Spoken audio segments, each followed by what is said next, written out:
Let's start off with the largest theft in human history, I believe it could be called. I think that's a good place to start. On my show several weeks ago, I covered the 21 trillion that is unaccounted for at the Pentagon, and I got a lot of that info from you and your reporting. How did you uncover that insane story? Well, you know, I've been covering military spending for a very long time now, really since the Bank of Credit and Commerce International in the 90s. And it's just, military spending has been lacking accountability for decades. And weapons contractors, and you know, they have known this for the longest time, that there's really no oversight over military spending. So they pretty much do whatever they want. And then, you know, as you mentioned, Katherine Fitz and Mark Skidmore did excellent work looking through the DOD Inspector General reports, showing all this unaccounted for money, which we always known was a problem, but we never really had a overall figure, an overall view of it, which that research team gave us, showing us the astonishing 21 trillion in unaccounted for money, which is really just a partial view. I mean, it could be 30, 40 trillion, who knows? I mean, it's surreally absurd corruption that is just going on throughout military spending, throughout the entire governmental system, really. Boom. Katherine Fitz, man. I'm so glad we're going to be dedicating an episode to really diving into what she's uncovered here. I've been on to Katherine Fitz for quite some time. Welcome, by the way, everybody, to the Ben Stewart podcast. Here's Gordon Cummings over here.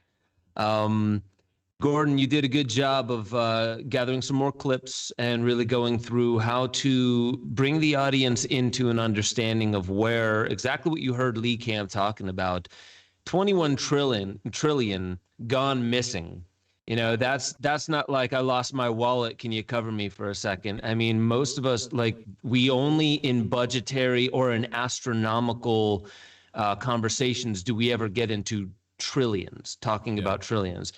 So, you know, with that, I just want to give a huge shout out to Katherine Fitz. We're going to be doing our due diligence and getting her on the show so we can go deeper into the nuances, because I really came deeply into her work more when she started talking about just last year, when she started talking about 2020, all the protests and how closely all the infrastructure damage was to central banks. I won't even dive into that right now, but she's on the ball, dare I say, on the money when she's talking about stuff along these lines. She has the SolariReport.com. I think it's Solari.com. Yeah, maybe. So just a little bio rundown for people. She was the founder, or current founder and president of Solari. She served as a managing director at the board of directors of the Wall Street investment bank Dolan, Reed and Company. She was the assistant secretary of housing and urban development, also called HUD, and federal housing commissioner. She was sort of the main financial consultant for HUD for the first Bush administration, and then she's the president and founder of Hamilton Securities Group. So she has a long history in Wall Street, and her and Dolan kind of found each other, as well as Dr. Farrell, and those three people have really been people I turned to really understand the asset side of this potential, you know, covert black ops, you know, space program. So Dolan is really great on assets. Fitz is amazing on finance, and Farrell's really good on just historical and a lot of things that deal with similar to Dolan, but historically speaking. So she's one of the most OG. I mean, she's been doing over 20 years. She's one of the first people. She's put her neck out there. She's gone through 10 plus years of lawsuits. She's had, from, you know, this is what she said, potential times people have tried to poison her. She's spent millions of dollars defending herself in defamation court versus people going after her for exposing these things. And, you know, part of the show and in general, like, I just want people to realize, like, even if we don't agree with everyone and every little premise, you know, whoever we're talking about and show clips from, the real key thing I always want to focus on is what specific things do they really get right and do really well and have a lot of expertise in. So for me, I do a lot of taking the best from a lot of different people. So I'll take a little clip from somebody who's really good on something, dealing with a specific topic, and I'll kind of bring it all together to get my best version of trying to figuring out what's going on. But it's a constantly evolving thing. This topic, everyone's going to see it's extremely, like, the word nuance is so important when it comes to this topic because there's so many moving parts. We're talking serious money, and following a paper trail and this sort of approach as an investigative journalist or sort of a lawyer arguing in court, you have to have a lot of robust evidence. I mean, my friends, whenever I would talk to them and they give me pushback, is like, look, man, if you're going to make any of these sort of extravagant claims about, secret space program or extraterrestrial life or these larger covert operations not in the eye of the public, you got to back it up with a lot of evidence. Extravagant claims demand extravagant evidence. And I've always been like, you know what, that's very valid and you're totally right. And that's how I've tried to really always approach it. But sometimes you do get in certain areas where, it's harder to find hard evidence. But anything you follow, I mean, this is, a lot of people know in journalism, just following the money is a great way to really understand. And as Katherine says, map it, really just understand what's going on. By following the money, following budgets, you do really see where people's real interests lie. We all know politicians on the left and right will go out and give platitudes and say one thing, then you go and look how they vote, and you go look at where the spending goes, and a lot of times it can be very contradictory. And it shows really where their true loyalties lie. And so this is going to be interesting. I mean, and full disclosure too, I studied economics in college at JMU. I kind of especially looked into monetary theory. I then was a financial advisor at Merrill Lynch, and I'll tell everyone point blank, I had no fucking idea it was this crazy and this bad. And I was like in the thick of like studying this stuff, taking the FINRA 6, FINRA 7 exams to be able to sell securities. Like, you would think if you get that much knowledge into the financial sphere, you would be aware of this. But I did not realize it then, and I realized it only until I left that field and industry, how much more was really going on. You have to be looking for it. I have ex-Wall Street friends. I have people who've done like extremely well in business where once they start diving down this rabbit hole, those are really good people to wake up because they understand certain nuances. And one thing I'll say is that for the most part, the reason why these things aren't super well known is really just the compartmentalization of it's almost like the conveyor belt syndrome, where to build a car with a conveyor belt, you're taking away the specialty of one person being able to do an entire task. And it's the same thing inside monetary system. Is there's so many nuanced rabbit holes to go down if you want to keep your job, meaning like if you just want to be good at your job and be successful, then you have to just focus on that, where that laser beam is pointing. And going too deeply into it, unless you're a professor or unless you're writing books and trying to expose something, then you live in a very well-contained, balanced universe. And stepping outside that has all these emotional implications, like, well, who am I going to start offending? Would I have people who I am beholden to that are going to start, even quietly, just like, well, let's just push him off the project and push him out of the company. And all the unknowns and the unconscious things, this is why people who are seriously steeped, even in politics, don't know what other people in politics know. Yeah. So I just wanted to say it that way. And I'm glad that we do have your expertise in there, but I'm also glad that people with expertise are able to step out and say, like, but I want to know more. I want to know how this makes more sense. And so I'm super excited about today's show. I know we have a lot to show the audience, and I don't want to spend too much going off into the ideological or how we understand like why we should look at this. If you're watching this show, you probably already know why you're watching this show. Yeah. So yeah, man, we'll talk a lot. We'll try and get to the comments on YouTube towards the end. I love these things. I love how intricate this conversation has gotten. So let's just dive in, Gordo. Let's just start hopping in and start developing the narrative and the story, at least what the narrative of the money and how it wants to speak. Definitely. So the way we're going to kind of paint this picture and create this puzzle is we're going to be looking at majority Katherine Austin Fitz videos and things where she's been interviewed and gave really important nuggets to understanding this phenomenon. And it really is a phenomenon. The more you really start to understand this, it will blow your mind. So we're going to finish this Lee Camp clip because the gentleman, DeGraw, journalist he had on, has done amazing work on this. And then we're going to look at a black budget presentation Katherine Fitz put together, some key points from that, and some few key points she did with Richard Dolan. And all of this, if we don't cover it, it is in the description for you guys to go through and watch the full interviews of this. as well as we've posted the Awakened Space playlist and an awareness playlist where, so me and you, I'm associated with Awakened Media. It's a co-creative collective of people we started a while ago, but I curated these playlists for this, exactly like this stuff. If people want to dive more into it, the awareness playlist really dives into the nuance of finance, the monetary system, and we'll probably have a whole nother series just on money and get into that at some point. But there's a lot of great documentaries and just videos that I've curated there. So jumping into it though, let's finish with this Lee Camp clip, and then we're going to basically start similar to with Farrell. We're going to start after sort of post-World War II, these key acts, National Security Act, and these kind of things that happen, and then up to present. And that'll basically give everyone a pretty good idea how we got to where we are.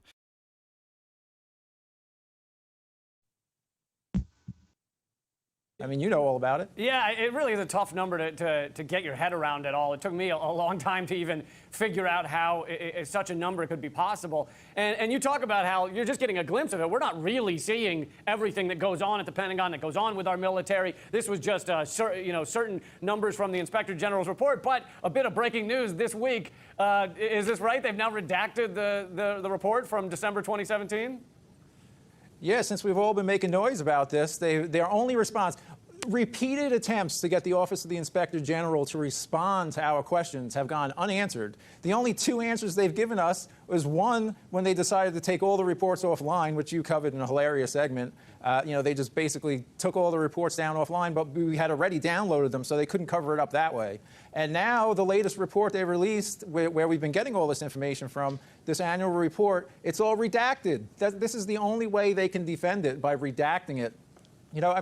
I spent a lot of time covering trillions of dollars of outright fraud through the financial crisis.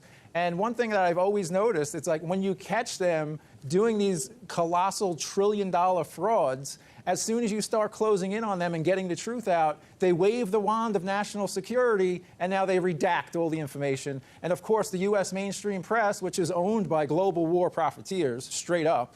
I mean, the U.S. mainstream press is now a psychological operations, a divide and conquer of the American people. I mean, look, Lee, I don't make money at journalism anymore because, I've been so censored online. I do this because I'm genuinely worried about the fate of the American country. I'm worried about my family's future, our children's future. We are in a death spiral, Lee. Just look at the numbers. Do the math, people. Record-breaking national debt, record-breaking state debt, record-breaking household debt, record-breaking personal debt, student debt, medical bankruptcies, 60% of bankruptcies because of high medical bills. Lee, you know it. We are in a death spiral, and global war profiteers have taken control of the U.S. mainstream media, both political parties, and they're waving the flag, come on, this is ridiculous. And even for those who want to say, well, debt doesn't really matter because we can just pay off whatever we want, we can print more money. It's like if you dump, like the trillions of dollars that is unaccounted for shows that our money, like if that got out into the kind of American market economy and everything, it would just, our money would have no meaning. It'd be utterly meaningless, and the whole kind of guise of the system would collapse. But I wanted to get back to something you said. These are, no matter whether you want to say, oh my God, this is a death spiral, as you called it, or this is incredible corruption, or you want to say, oh no, there's a good reason for why trillions is unaccounted for. Either way, shouldn't this be reported on? Shouldn't it be talked about? Where are your fellow journalists, David? It's absurd, Lee. U.S. mainstream media is straight-up psychological operations for global war profiteers. This is what American people need to understand.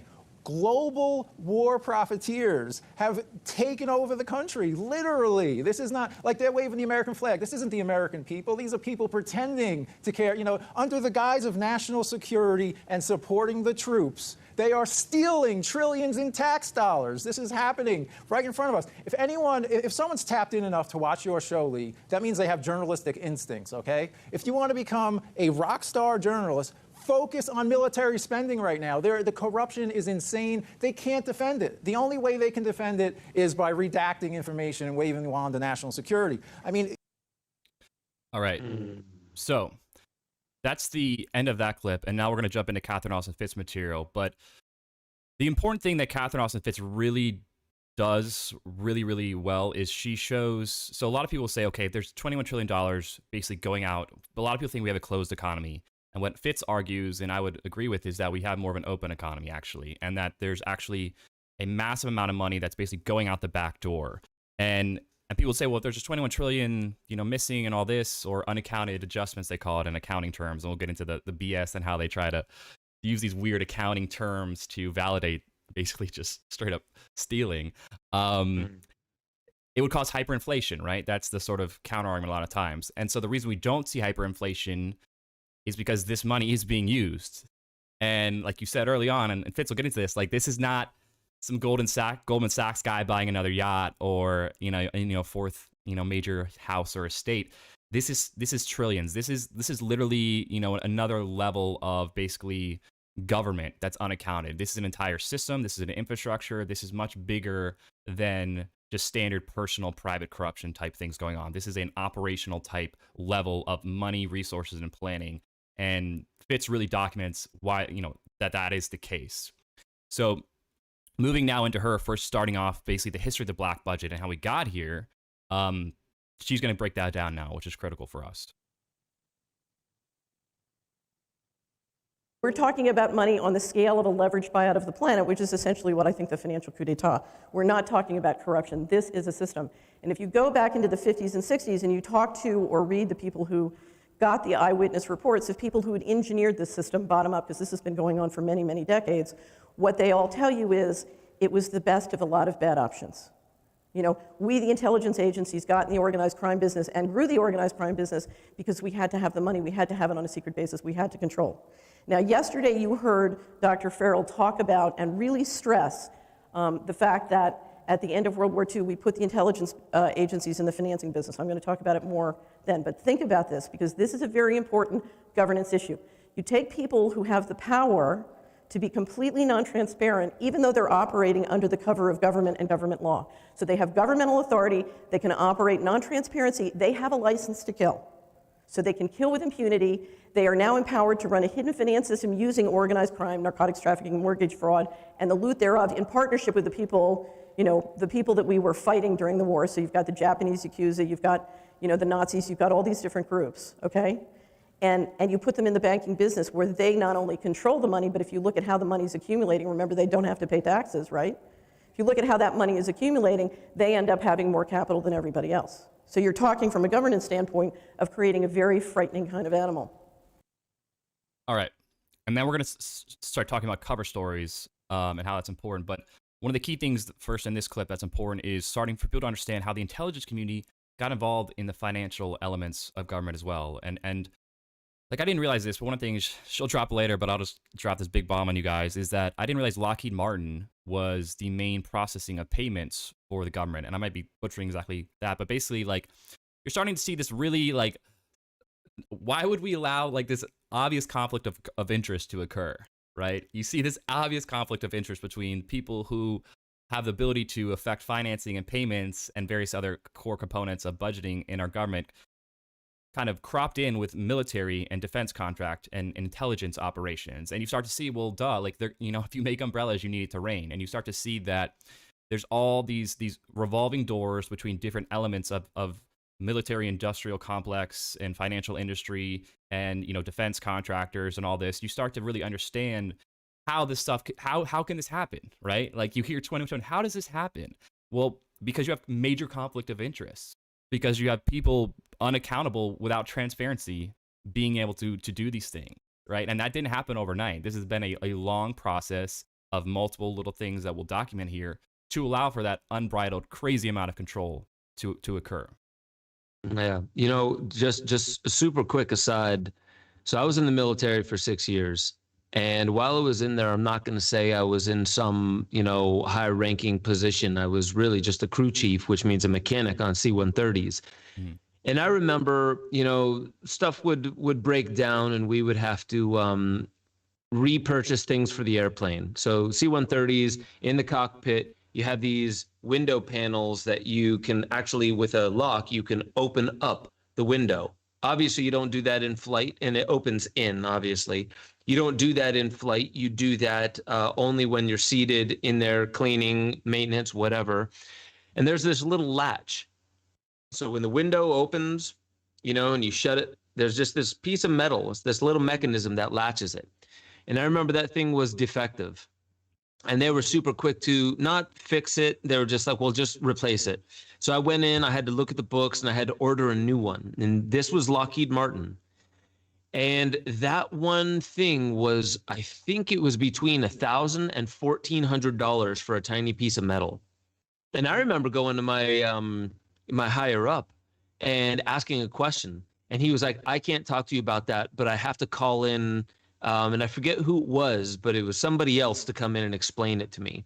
And so anyone who asks these questions, you have somebody special come and talk to you about it. And I'm not saying there's something super weird here beyond what we're already talking about. But basically, when he came and explained it to me, he was like, listen, this keeps the money going, because if we weren't to spend this money, like this money, I know it seems weird, but when you spend this money, that money is shared across several different entities and the people who work within those entities. And so when you get that one little latch, you're actually paying for people to be employed and yada, yada. And he explained it to me how it all makes sense, that this little piece of metal cost upwards of $1,500. And I didn't really fully understand it back then until I got out and started making esoteric agenda and stuff along those lines. That basically what we're talking about is that's the story that makes sense of all this money being circulated around. And that's not even the money that goes missing. That's just the money that we know of that's going in to fund the military. So like it's just one of those little anecdotes to show, like, even from somebody who was inside of the military at a low level, they had to bring in somebody special to come and explain this to me to make sense of it. And this would have been post 2000. This might have been 2003, 2004, or something along those lines. So imagine most of what Katherine Austin Fitz was saying during the 90s, before it even hit year 2000. She was saying that she became privy to that most of the money, it was already decided, was going to be leaving the United States. That money was going to start leaving the United States in droves. And maybe we'll get back to that. Yeah. But I just have to say that, like, this has been going on for quite some time. It's not just a news story, but if you look at it historically, that feels like, man, I was in my teens back in the 90s. Yeah, but that's a blip in the radar, basically, of the timeline of some of these major things that we've been talking about. Last time we were talking about technology that goes all the way back to World War II and where we're at now. These things aren't forgotten of, every couple weeks because of new news narratives. So that's just something I wanted to throw in there, but let's dive back in. Okay, so now she's going to talk about some of the cover stories for this money, essentially, and the black budget. Okay, I want to talk about incompetence and complexity. I have worked running a large line management operation government. What I will tell you is that the senior civil service in the United States government that I dealt with were the single most competent people I've ever worked with. They were absolutely outstanding. If they'd gone to Wall Street, they would have made a fortune. The problem is not incompetence. When somebody decides they want government to move in lightning speed, they can and do. Okay? Let me give you an example. When I ran the FHA, we had, at that time, we were issuing about $5 billion a year of mortgage insurance for apartment buildings. Okay? Now, our premiums were below market. What happens when you charge less than market for a financial product? You get more demand. Remember, supply and demand, price is what clears the market, supply and demand. So we have below market premiums. And so we're getting $25 billion of demand for $5 billion of mortgage insurance, okay? So how do you reconcile who gets the $5 billion? Well, what you're supposed to do is write up sort of instructions to the field offices that says, as a policy matter, we have decided that people with pink polka dot apartments that have less than 100 apartments west of the Mississippi should get all of this insurance, and then they just make sure that those are the only people who get it, right? You can do that. Well, here's the problem. From a legal standpoint, you have to write the instructions that say these noble, deserving people with pink polka dot apartments get it. But if you're going to run successful campaigns and if you're going to feed the black budget, you need to make sure that these insiders get it. So what do? You set up an unbelievably complicated process.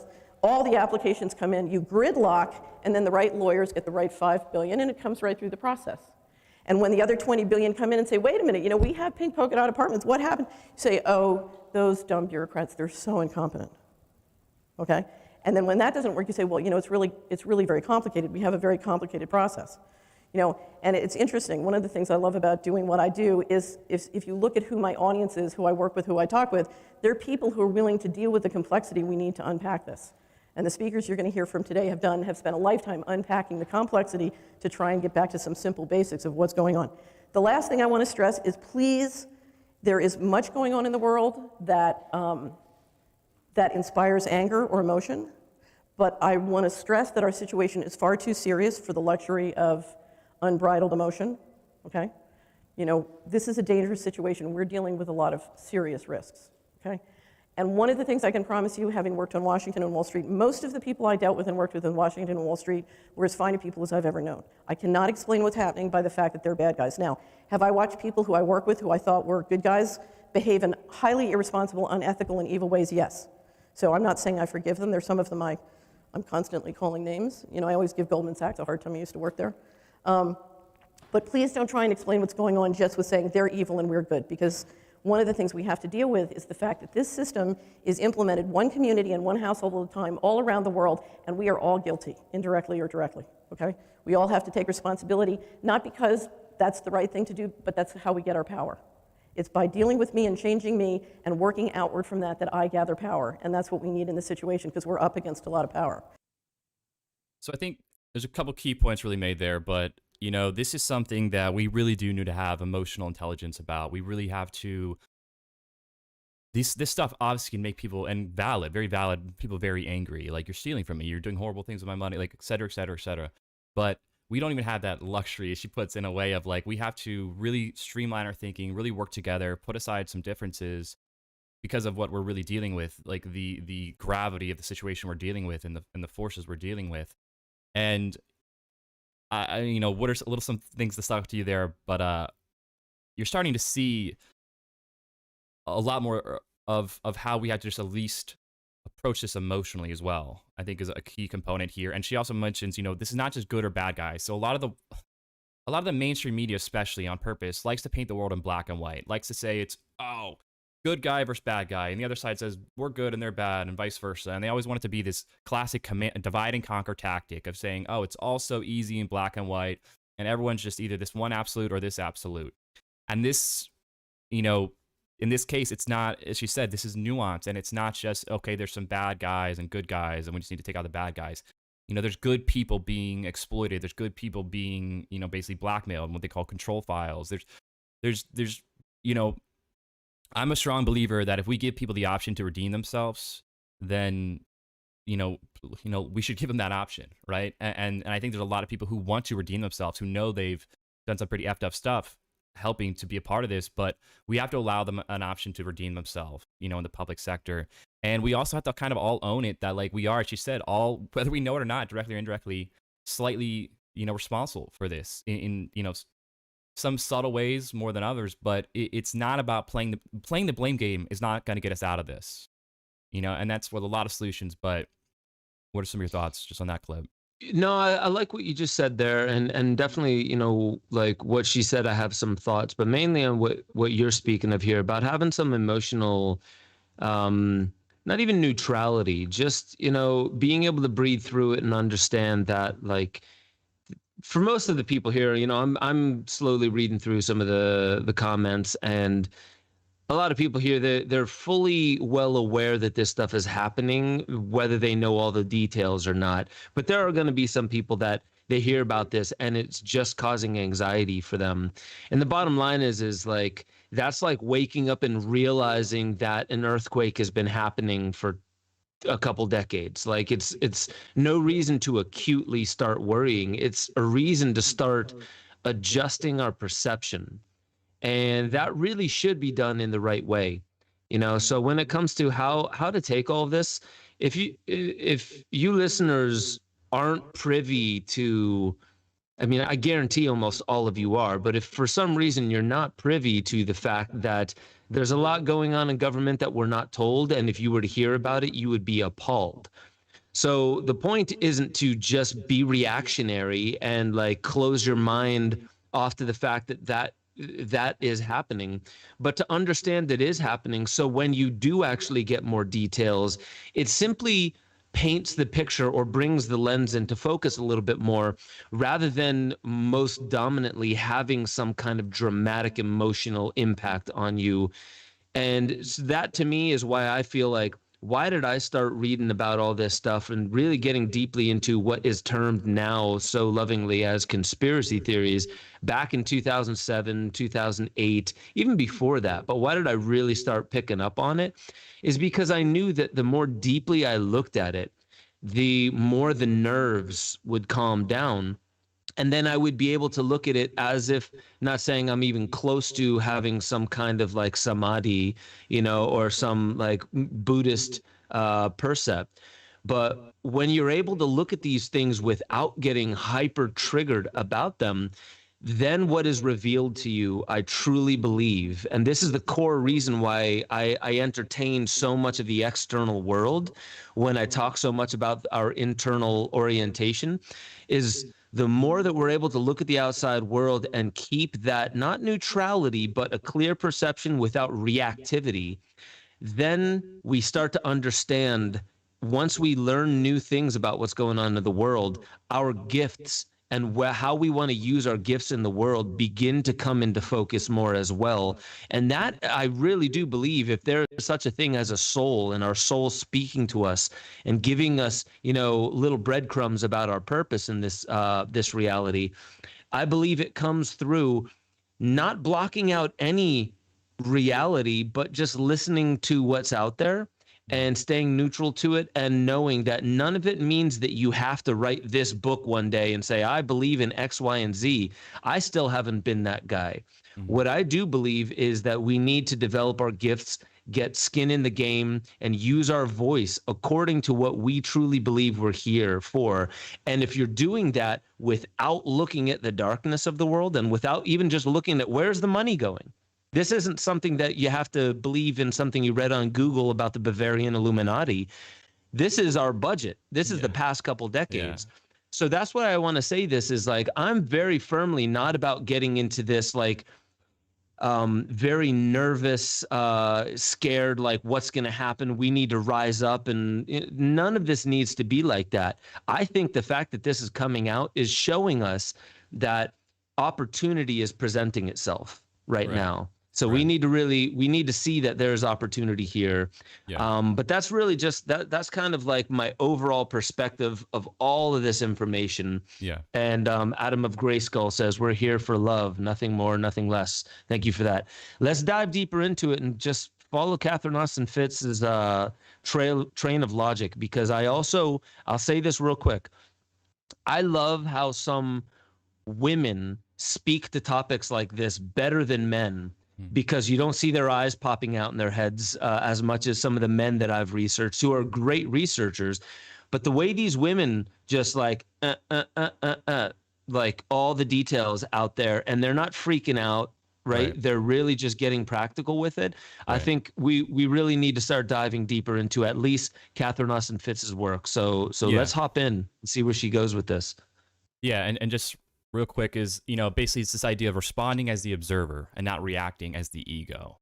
And this is really much like, if we're in the heat of battle, you've got one guy maybe freaking out, go, come on, and you go, calm down, you go here, we'll get this, and we'll get this done, right? That's what we need to do here, is like, look, let's breathe and let's accomplish this mission together. And Billy, just breathe, brother, but you freaking out isn't helping us achieve what we got to achieve collectively here. And we have to work collectively. Like, you and I alone are not going to be able to do this. We need a certain percentage basically of the world will be enough to help pull this off. But, we're all about unifying and coming together here. And this is something that I think a lot of people can unify around, which is why I also think it's just a critical sort of rallying call in that sense too. So now she's going to jump into really explaining this parallel financial system and how it works and sort of the nuance of it. Described, we have a parallel financial system, but I want to get into the overt system and help you see from 1947 on how it started to get integrated. And there are many different pieces of this.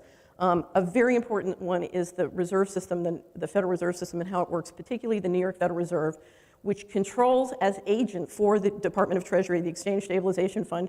I just want you to remember this word, which is the mother of all slush funds. Okay? Because remember, when you take all the gold and other assets that Joseph... And I really had to look up this exchange stabilization fund, because I never heard it before, but this is a key thing for people to really dive deep on. Talking about it, and you combine it with the U.S. federal credit. The U.S. federal credit is the single most powerful, innovative financial mechanism that anybody has ever engineered. It's extraordinary. It took me 20 years to figure out how it really works. But when you combine the federal credit with that hidden system and all the overt resources, it's very, very powerful. Whoops.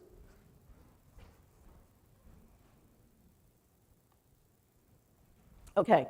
Federal housing finance, there are many different parts of the government that have been used as slush funds, has been used to grab money for the black budget, but one of the ones we all know about is the mortgage fraud, and it's the one I know the best, so I'm going to use that as sort of the case study today. The FHA funds were created in 1934, and the mortgage fraud has been an incredible, important sort of tool to literally do leverage buyouts of communities. You bring in the drugs, you bring in the mortgage fraud, and you literally engineer a leverage buyout of that community. You buy the community with its own cash flow. And then because you devastate the place, you can pick it up cheap. You buy it cheap with its own money.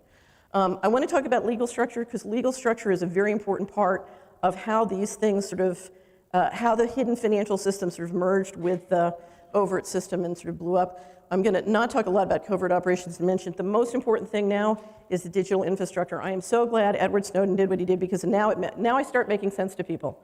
There is a matrix. If you look at how the digital systems are being engineered, there is a matrix. And we are behind a one-way mirror, and what they can see about us and what we can see about them, they can see everything down to, a penny in real time in extraordinary ways. We can see nothing about them. Okay, let's talk about the New York Federal Reserve. The New York Federal Reserve is the depository for the US government. Okay, the Federal Reserve has a board of governors, which is the policy group you basically see all the time. There are 12 member banks. Each member bank is owned by its members. I have written to every member bank, it was about 2,000, I wrote to everyone, and I said, who owns you? What are the members who have stock, and how much stock do they have? And what contractors and corporations manage your digital databases and have access to that data? And do your member banks have access to that data? And every one of the public affairs offices at all 12 Federal Reserve wrote back and said, that's confidential information. Okay, but the New York Fed is the mother of all member banks because it controls the bank accounts for the US government. It is the depository. Now, it works through its member banks. But those banks run the bank accounts, and they finance the government.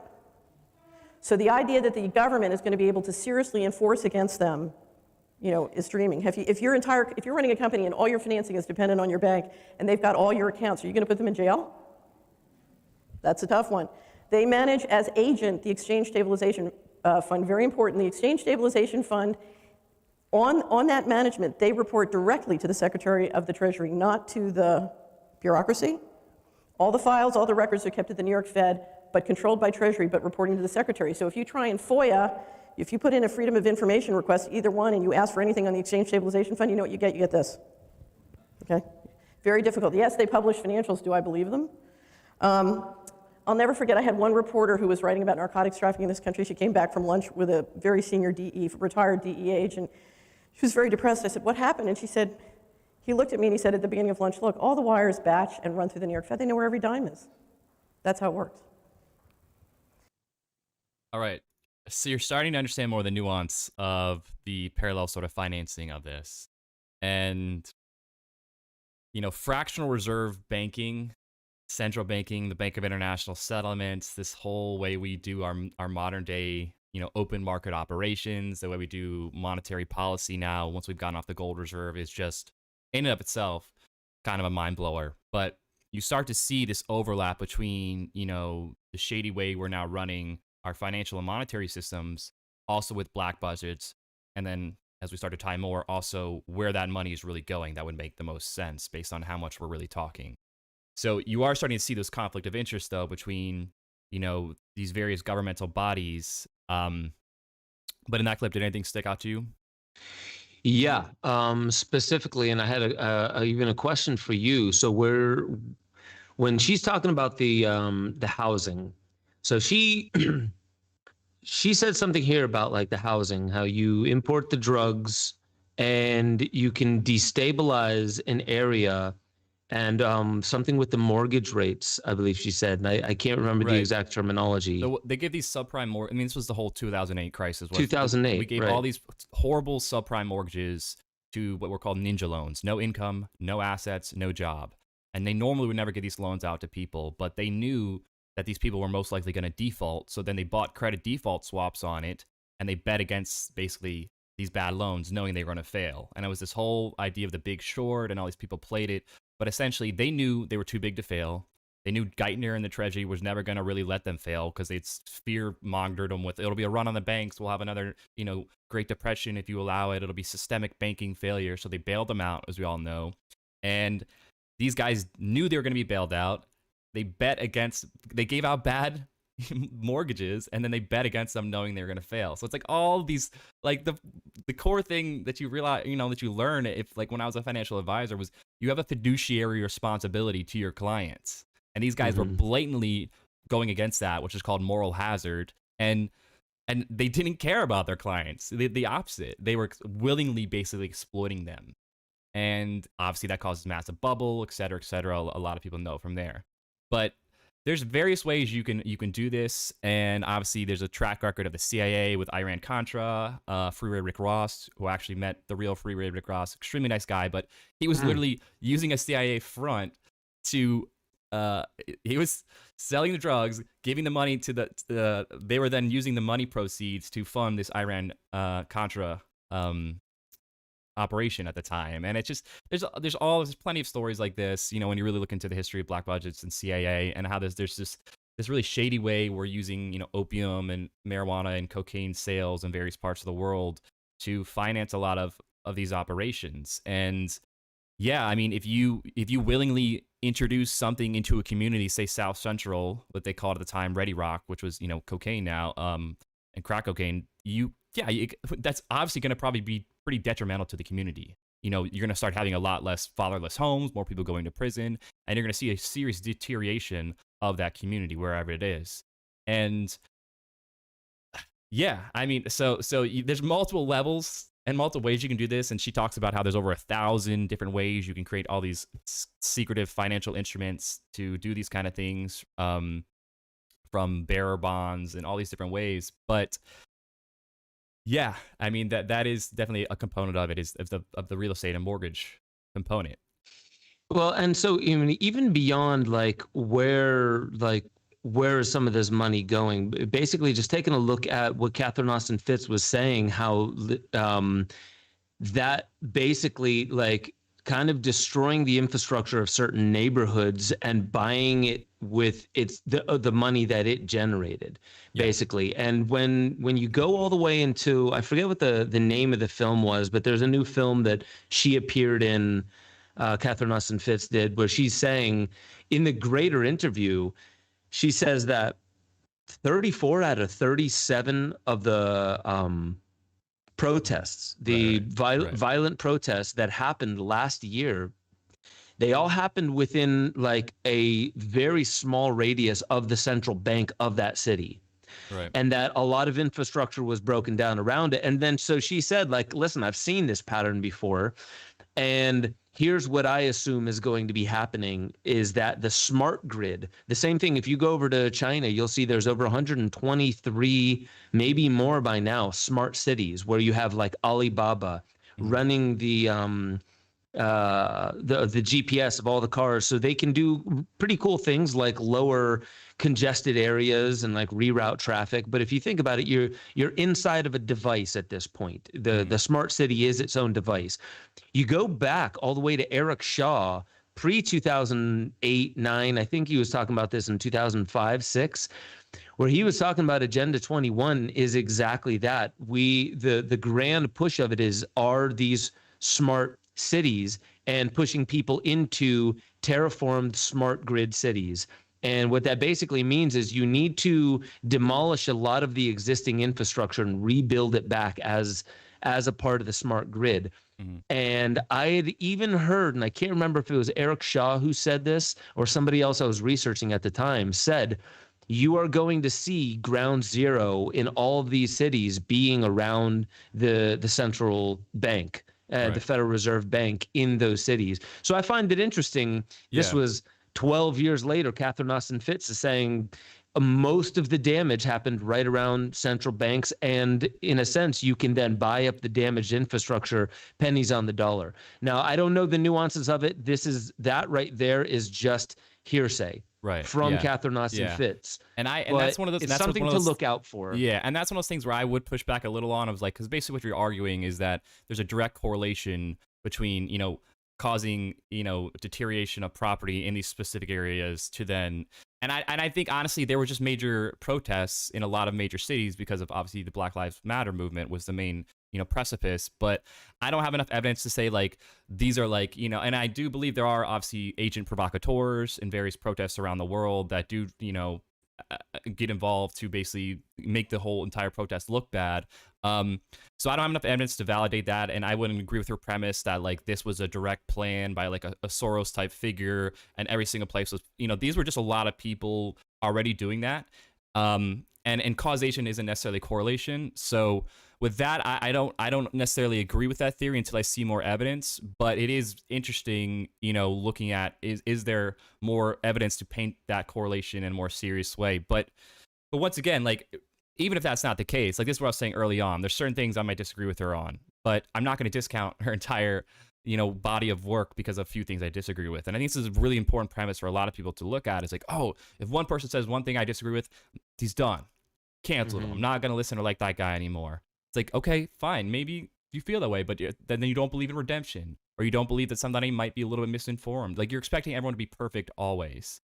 And nobody is. And that's a standard you can't even live up to, which are certain people are realizing now. So that particular thing, though, I'd have to find more evidence. But as far as, like we know what the subprime mortgages and all that, like that is public FOIA directly known. They were completely exploiting, in particular, lower class people and people who weren't financially savvy. So that's, I mean, I that's, personally on think its it's face, is definitely connected. true. Yeah, dude. No, and like I appreciate your pushback on that. I think it's definitely connected. And there's something to me that really has to do with where the smart grids are going in the cities. And, there's people in the chat right now that are talking so much about the UAP phenomenon. Like, what is this? Is it a distraction? Is it prepping us? And we've gone over all of this. But to me, I don't feel that you're right. Agent provocateurs, like, is that unfortunate? Sure. Is it independent and just dumb people? Maybe sometimes. Can you always use an opportunity of a large scale protest to bring agent provocateurs in? Absolutely. Yeah. Would that say to me that you will almost always get agent provocateurs in some respect if there's something to be gained? Right. Yes. Right. To me, it is enough information, and we won't even go deep into it. Maybe, in a future episode, we'll go deeper into this one specifically. I do fall on the side of like, I don't need more evidence. Like I will dive deeper into the evidence, and I have my own way of viewing it, but I don't need more evidence to see that this is the same shit that I've been calling since 2008, 2009, specifically with Agenda 21. Right. And so when Katherine Austin Fitz lays it out from me, it was something clicked in my mind. Does that make it real? No, that makes it Ben Stewart news in my head. But I just want to say that I do appreciate the pushback, and in a sense, we kind of need that because I could just go off the rails and tell people what I think. Right. So this is also for people just to understand, like this is not an echo chamber. We're not here to just affirm each other and sniff each other's farts. We're here to really vet out the merit of the idea. Socratically, really, how robust does your argument hold against mine?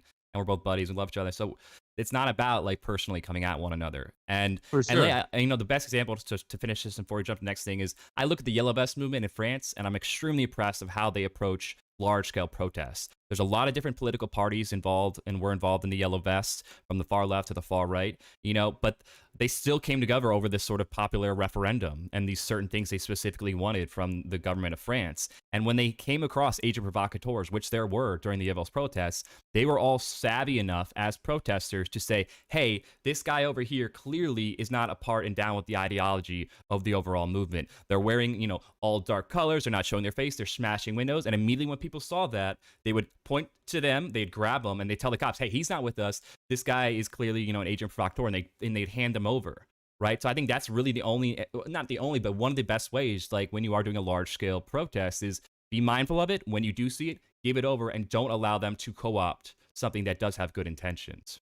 For sure, for sure. And I definitely want to get into the, I want to go deeper in what you already have prepared for us, but just, and we won't go down any of these rabbit holes because these are rabbit holes, but if you really dig on any of those protests, including all the way up to the January 6th Capitol riot, you will find handheld phone captured footage of things that just don't make sense on both sides of a partisan aisle. Yeah. Like, you know, on January 6th, vans pulling up. Maybe you saw this, vans pulling up and people being escorted into the back it's all of the really White sketchy. House. Yeah, like letting people through certain barriers. It is weird. Yeah. At the very I'm not least, denying that. Well, and that's the thing. At the very least, it's super sketchy. And here's where I like where you come in, Gordo, and this dynamic is because sometimes it's way too freaking simple to just go off of, okay, what would the right say if they saw these vans coming in? See, it's all staged. It's all just to make the right look bad. But that, of course, that's what the right would say. And then the left would say the same thing on the other side if you're trying to defend a political ideology. But if you smell something that smells like shit, and you don't really have to identify with certain, you know, partisan narrative lines. Ideology, partisan lines, ideological factions, then really it causes a lot of people, and I notice a lot of people that just went like this. They're like, I don't know what to make of it yet, but it sets off those red flags. And you have to leave that open door of, I'm not sure. When you start saying, oh, I know for sure, then they go, okay, bro, like chill out. Like there's, they're not going to go with you there, you know? And so, but we'll keep moving forward. But yeah, this is all critical stuff. Please. And obviously we're finding some super red pills we can dive deep to some other episodes, and audience, keep these noted, and we'll definitely try to touch on them more in a later episode. So now she's going to really break down the historical right after World War II and really get more into this exchange stabilization fund, because this is the mother of all slush funds, as she puts it. Okay. Exchange stabilization fund. Dr. Farrell mentioned a wonderful book by Christopher Simpson called Blowback. It describes the Nazi loot being moved back into the exchange stabilization fund, and Dulles, who at that time CIA hadn't been created yet, Dulles sitting at Sullivan and Cromwell, the mother of all law firms on black budget stuff, sitting at Sullivan and Cromwell, using the money in the exchange stabilization fund, the Nazi loot, to rig the Italian elections in 1948 at the request of the Vatican. Great story, and I often say the history of the United States since then is a history of efforts by that group to replenish the slush funds. You know, every year it's like, okay, how do we get more? Okay, as I said, FHA was created by the National Housing Act in 1934. What it did was it basically put the federal government in control of the mortgage markets. We are a very socialized system, and it's a system which is very important. Before then, if you were a bank in a community, you didn't want drugs and mortgage fraud coming in, because then the neighborhood would deteriorate. You would lose money on your mortgage portfolio, okay? But we cut the association between the local financial institutions and the health of the place, because now you had a government guarantee on everything. So you could make money even if the place is going down. In fact, you could make more money if the place is going down. Oliver North, it took me many years after I left the FHA. I ended up recording 6 90-minute cassettes describing all the fraud that I cleaned up. I used to call myself the cleaning lady of financial fraud. And I went back to unpack all the different kinds of fraud and how they worked. And one of the things I discovered was a quote from Oliver North. He said, HUD was the candy store of covert revenues, which I assure you is absolutely true. The most famous... So I've got, just so people know, I've got it playback at 1.25, so it's a little bit faster, so we kind of go through these quicker. But one thing you should have said there that's, I think, key to point out is HUD was the candy store of black budget operations. So let me say it again. Oliver North, he said HUD was the candy store of covert revenues, which... HUD was the candy store of covert revenues, meaning they would use HUD's budget to just take out money from it for covert operations, essentially. I assure you is absolutely true. The most famous expression, one of my partners from Dolan Reed had become Secretary of the Treasury, and when I told him I was going to HUD as Assistant Secretary of Housing, he was outraged. He said, you can't go to HUD. HUD is a sewer. So they know. Okay, so let's talk about legal structures. We discussed yesterday 2 important acts. National security. A lot of these things, which, once again, guys, we just got to emotionally breathe through this. A lot of these things, as you said there, they're open secrets on the Hill. You know, these are open secrets that people know about. And are like, yeah, that's the way it is, and it's corrupt and effed up, and It's an open secret. It's like, wow, okay. Security Act of 1947 and the CIA Act of 1949, those two laws gave the government the ability to appropriate money to all the different agencies and then claw it back secretly for a black budget. Okay? Very, very important. One of the little-known facts is during the period that Dr. Farrell talked about yesterday, Eisenhower not only authorized the creation of Area 51, but in that legal authorization, he put the CIA in charge of security, which clearly turned into financing.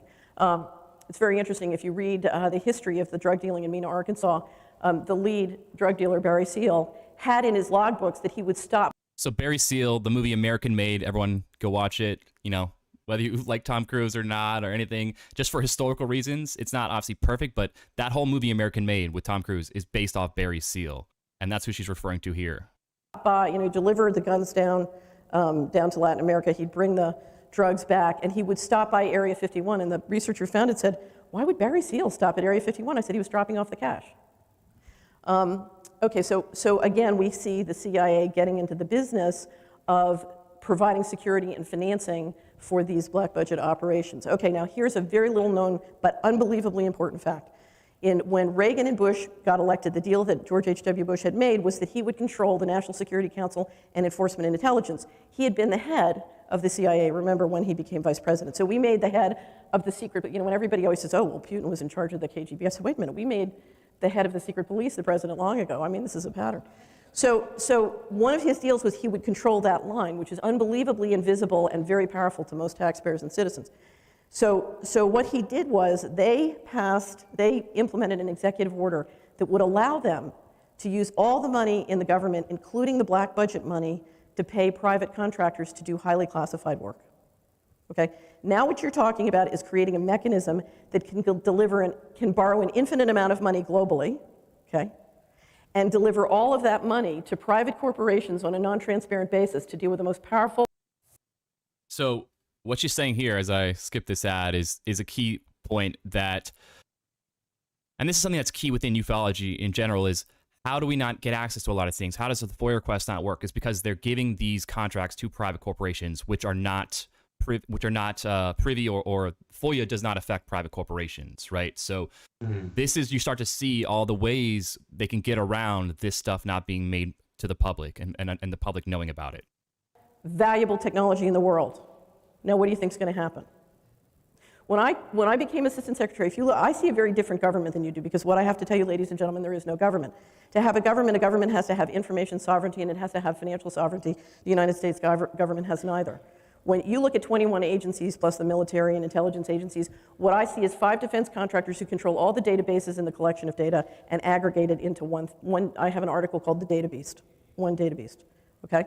Now, when I was at HUD, the largest contractor at HUD was Lockheed Martin. At that time, in 1989, they were paid $150 million a year to run the IT and payment systems. It later changed to ADS, but they were there then. And sure enough, if I needed data on my basic data on the subsidies and some of the things going on financially in my operation, and I tried to get it from Lockheed, they would refuse to give it to me. I went back in several years later. Our company was hired on competitive contract to be the lead financial advisor. Same thing happened. Tried to get the core data I needed from Lockheed Martin. They wouldn't give it to me. Okay? So as assistant secretary, I didn't have the power to get the most basic data from Lockheed Martin about an operation which I'm legally responsible for. Okay, and that was 1989. You can imagine what it's like now. Imagine what it's like now. Okay, so did you catch what she's saying there? You know, like, she's in charge of this when she's at HUD in particular, especially, and they're not even giving access to things that she's supposed to be running, right? It's like saying, oh, go run this company, and then your accountant's saying, no, I'm not going to show you the books on how to run the company and run your restaurant. And you're going, what are you talking about, man? Like, how am I supposed to understand the revenue expenses? How am I supposed to create a book? Like, what? I don't have access to my own books, essentially. And once I said earlier, like, Lockheed Martin is in charge of the information and processing payments, right? And once again, like, we're not going to expect a little bit of conflict, maybe. Like, what?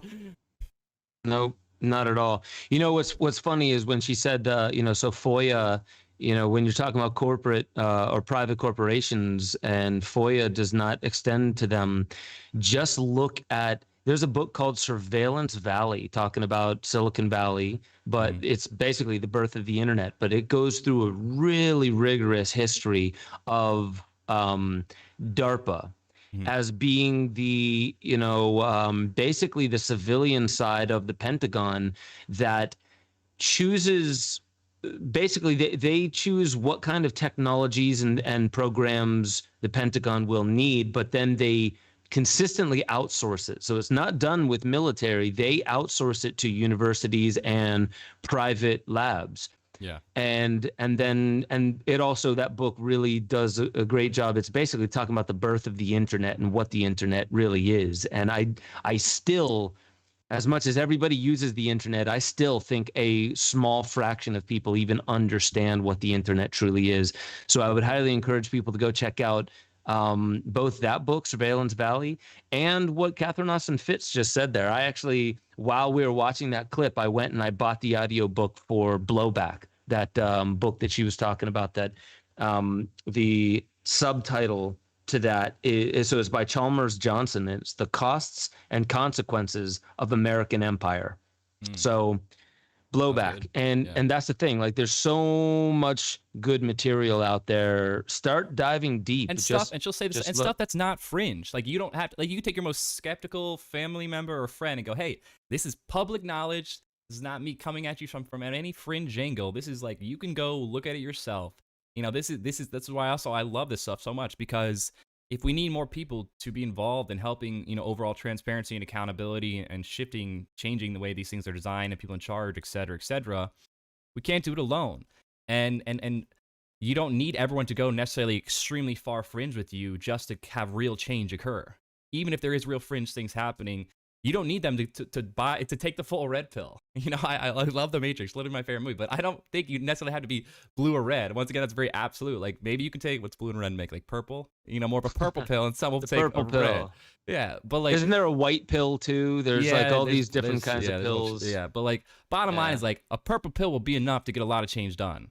But I'm down and you're down to go all the way with the red. But like, sometimes, a little bit of shrooms that's all you need, man. You don't need a heroic dose. Microdose the red pill, microdose it. And that's, so that's kind of what we're talking about here is, and I'm not saying let's start a Project Mayhem, but the thing is like, you choose your level of involvement, and that level of involvement, I believe at the end of the day, I have so many people that are like, I know what the future has to look like, in the external world for it to be deemed by myself and my family a good world to live in. And for me, here's where I push back on that is, if you simply get involved with what you feel called to look into, and you're not staying away from topics because of fear or because you're afraid of like what it might cause you to believe in. Like, to be perfectly honest, there are books and arguments by people like Max Egan that's just like, can we just look at the official story of World War II, Nazi Germany, and the Holocaust, and just look at some of the numbers differently? And yes, I'll admit that I went to actually read some Holocaust deniers, and I'm like, okay, there's some strange anomalies there. I don't deny that it happened. It's not far enough to push me into that camp, but that's kind of, this is where we seem to get in society, is there are certain things you do not question. Even if you open up the box of questions in there, like, you are a terrible person. And to me, I'm like, we need to stop this archaic, these are sacred cows, you don't touch them. You're allowed to talk about this, that, and the other, but if you touch these things, then we have a whole litany of categorical names that we're going to throw on you. And for me, I noticed that, like, certain people, when they go into these territories, they're more likely, and I'm not going to say it's because the Jamie Wheel, unfortunately, I love this guy, but he's like, conspiracy theory. Well, there's a whole mechanism inside the brain that can explain that. And I'm like, no, you can't just put that into a mechanism of the brain, saying that there's this novelty sensor that lights up and sometimes Jamie, it's true. Yeah, and something like Jamie, I would be like, look, man, okay, let's take that premise to be true. Then explain to me this non-fringe, heavy-duty, public, extremely objective, empirically, obvious stuff. That's why I love, like I said, like, there is a time and a place for everyone, and to me there is some nugget you can give no matter where somebody's at in their state of consciousness. And it's not about, look, I was once super like the opposite of this, like basically the opposite, like atheist, extremely materialistic, bought into like all the like, you know, superficiality of the American dream. And until I had it like in my face, basically being like, oh, this isn't really what I thought it was and I don't like it, like that was only when I realized, right? And maybe it wouldn't have been taken anybody to tell me something. You know, it might just be something they have to experience personally as an actual experience, saying maybe I need to reassess this. But even if they come at it like a wheel saying, you know, it's just et cetera, you give them these, you know, small purple pills and things that aren't fringe and just straight up, then they start to maybe, you know, unless they're not even trying to be open-minded and just want to be cynical, and then it's like, all right, fine, let's just be honest though. That's what it did for me. You know, I took little things that I knew were objectively extremely difficult to disprove, were pretty much completely proved already. And it slowly just went, you know, little, you know, following one nugget after nugget. Before I knew it, I'm like, man, like, this is bananas. And I know I got here now, and I know I'm here now thinking about things differently, but I didn't expect it. And I also realized, like, now I can't turn back. You know, when I talk to friends and things now, I'm like, oh, crap, like, I got to really, like, there's a lot of psychological components to all this stuff that I think is so overlooked within, especially, you know, new age or conspiratorial worlds or conscious media worlds, where a lot of times people don't have really pragmatic, realistic expectations of their fellow men in a lot of ways. They expect them overnight to be converted to this idea. They expect them overnight to be totally down with like Ubuntu or something like resource-based economy, which I think is really interesting and all these things. But like, we have to have empathy for where people are at. And if they're at a place that's really closed off to this stuff, that doesn't mean there's not opportunity. You know, there is. And this is a perfect point in case to maybe start somebody by saying like, look, just look at that. You know, I'm not here to judge, you know. You're right. And there is this overnight, I want it now type of thing. And yeah, like stereotypes don't come from nowhere. If you're talking about the conspiracy theory camp, for the most part, you will get more people who are bug-eyed, who are like, this is urgent, right? There's this idea of urgency and there's so much at stake. And this is true. Right. This is definitely true. When you start looking at these things. Yeah. So, but the thing is when I started going down the conspiracy rabbit hole, the one thing that was always in my mind was, Ben, spiritually, what are you becoming?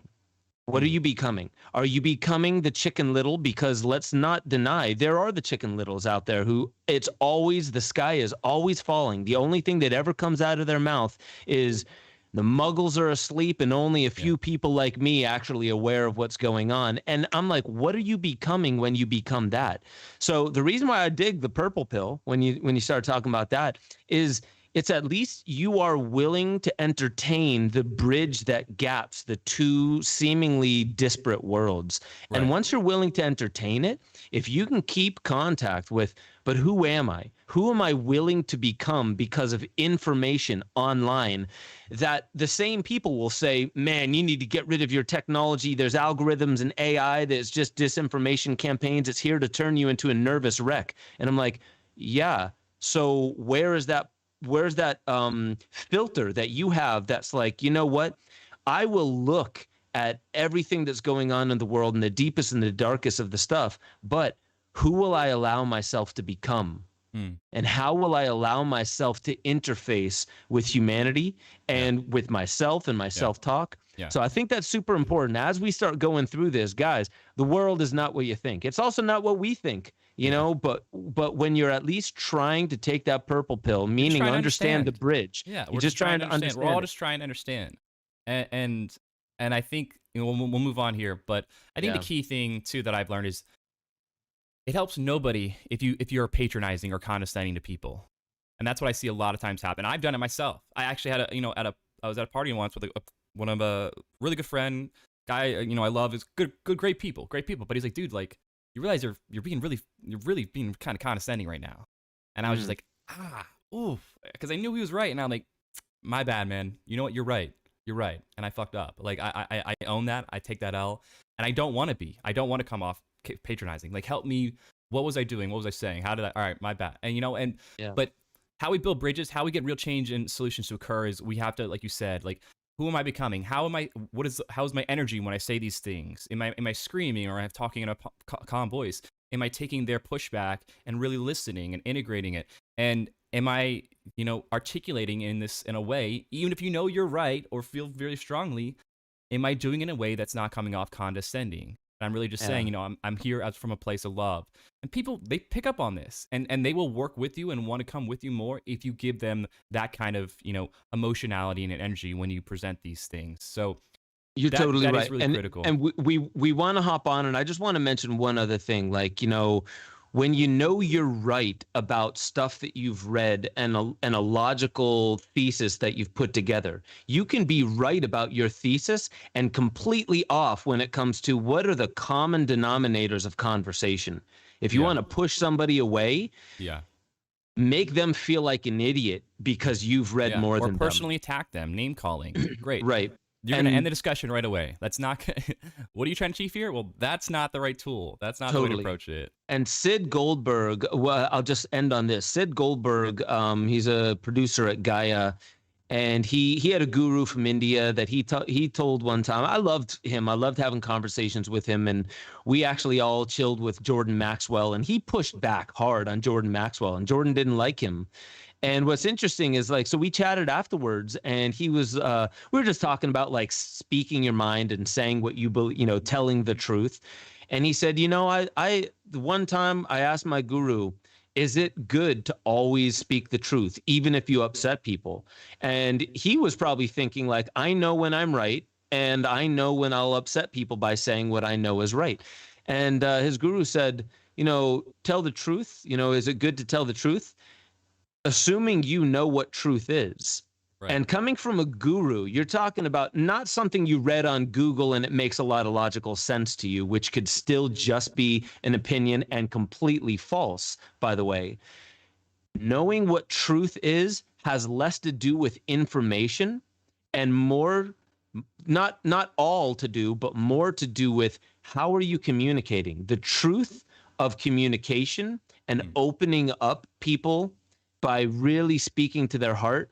There's more truth in that than rattling off something that you read in Google or in a book or something like that verbatim. There's more truth in the way you say things sometimes than what you're saying. So with that being said, let's just dive back in and hear what Katherine Fitz has to say. For sure. So she's continuing now to break down the legal structure of the black budget and how this connects to covert space programs, potentially. I'm going to talk later about the sort of coup de grace of turning the financial system into something that's a very integrated basis. In the second Bush administration, the National Security Council was given a waiver power to waive the requirements for corporations doing government business to report their earnings according to SEC laws. Okay? So all of the defense contractors, for example, could continue to operate in the stock market, in the bond market, in all the securities markets, and didn't have to have their financial statements be accurate. And I think she'll go dive deeper into this, but this is just another way where you start to see this obvious conflict of interest and basically just the fact that they're waiving SEC requirements. Like, they're waiving all these things that are how we keep accountability and transparency on private corporations. They're doing it, with this SEC waiving. They did it another way where she talked about where, they can't get transparency in the books. And she'll go into it more, and she talks about it more in depth with Dolan. But this is a critical thing for people to understand. Like, why don't we know where the money's going? Because we're literally not allowed to see where it's going. We're literally getting it blacked out. We're literally like, why can't we audit them? Because they're literally not showing us the books, essentially. And it just makes you go, okay, well, we should probably fix that first before we're ever going to really know what's going on. But we're asking the wolf in the hen house to fix it, right? You're asking people who don't want to give up power to give up power in a lot of ways. So we don't have to ask. Yeah. I mean, we basically got to say, look, this is happening, whether you like it or not. We're passing, massive referendum or legislation as a people. We're voting on this through popular referendum. Like, there's various solutions we can talk about and how to get it implemented. But whatever approach we take, like, that is the key thing we got to fix. It's a major key thing for sure. Yeah, I want to go on, and I'm just going to say something super quick. Like, what's interesting about it is there's this idea that no matter what ism you're under, capitalism, socialism, communism, feudalism, it go on and on and on with them, that any weak point will be exploited and used as a loophole. And that doesn't mean that, like, don't keep looking for the best well-crafted ism. the political ideology, the free market system, like all these are isms, Resource-based right? economies. Yeah, there's a lot of Right. some more. So when you're saying like, the FCC, like, and was it the FCC? SEC, Security Exchange Commission. SEC, yeah. Yeah. So all these things that are put in place for accountability are being tested. Not even like their strength being tested. They're outright being ignored in some cases, probably with some half-baked excuse that just gets pushed off. And you're like, where's the accountability on that? Yeah. It's at least enough to keep it in the back of your mind that this is also something, because I have a lot of people that hitting me up like, this whole thing would not be possible under this ism or that ism. And I've thought about that. And honestly, like, I'm not going to say I'm an expert on that, but when I think about that, I also see these little things. It's like, man, we had something in place. The ism was not even used in this sense. So it's like we live. This is a perfect example that our free market economy is failing us. And in many ways, it's not even. We never. It's showing you how it gets exploited. Yeah. And Dolan made this point with Fitz, and we might hit it at some point. But he said that it's basically thing is like, look, like, whether you're a fan of like, he's basically saying to Katherine, like, we have a decent system in place. It's not perfect, and you're never going to see the greatest version. And you could argue like capitalism will always lead to crony capitalism, late stage capitalism. It's a whole nother episode. But bottom line is like, we're not even seeing things that are like, we're not seeing a real version of what we're being told. Essentially, we're not seeing the real way this thing is supposed to be operational. And and we're being told, oh yeah, it's doing its job. But it's like, no, it's not. It's got like 3 legs, and you're saying we should have 4. It's just complete. And that's where it's so important for people to understand the nuance, for people to understand like, hey, this is specifically where we're referring to lack of accountability, lack of transparency, this specific act, this specific action.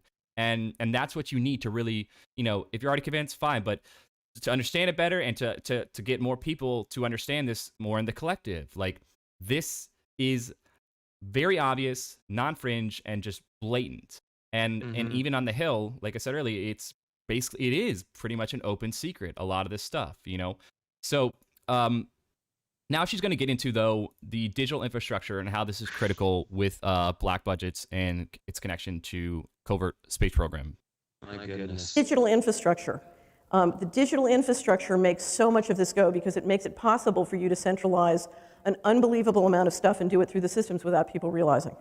So there were 7,000 people working for me when I was Assistant Secretary of Housing, and I assure you, the only guys who were in on the deal were a very few number of accountants and IT guys. I've gone back and kind of unpacked it.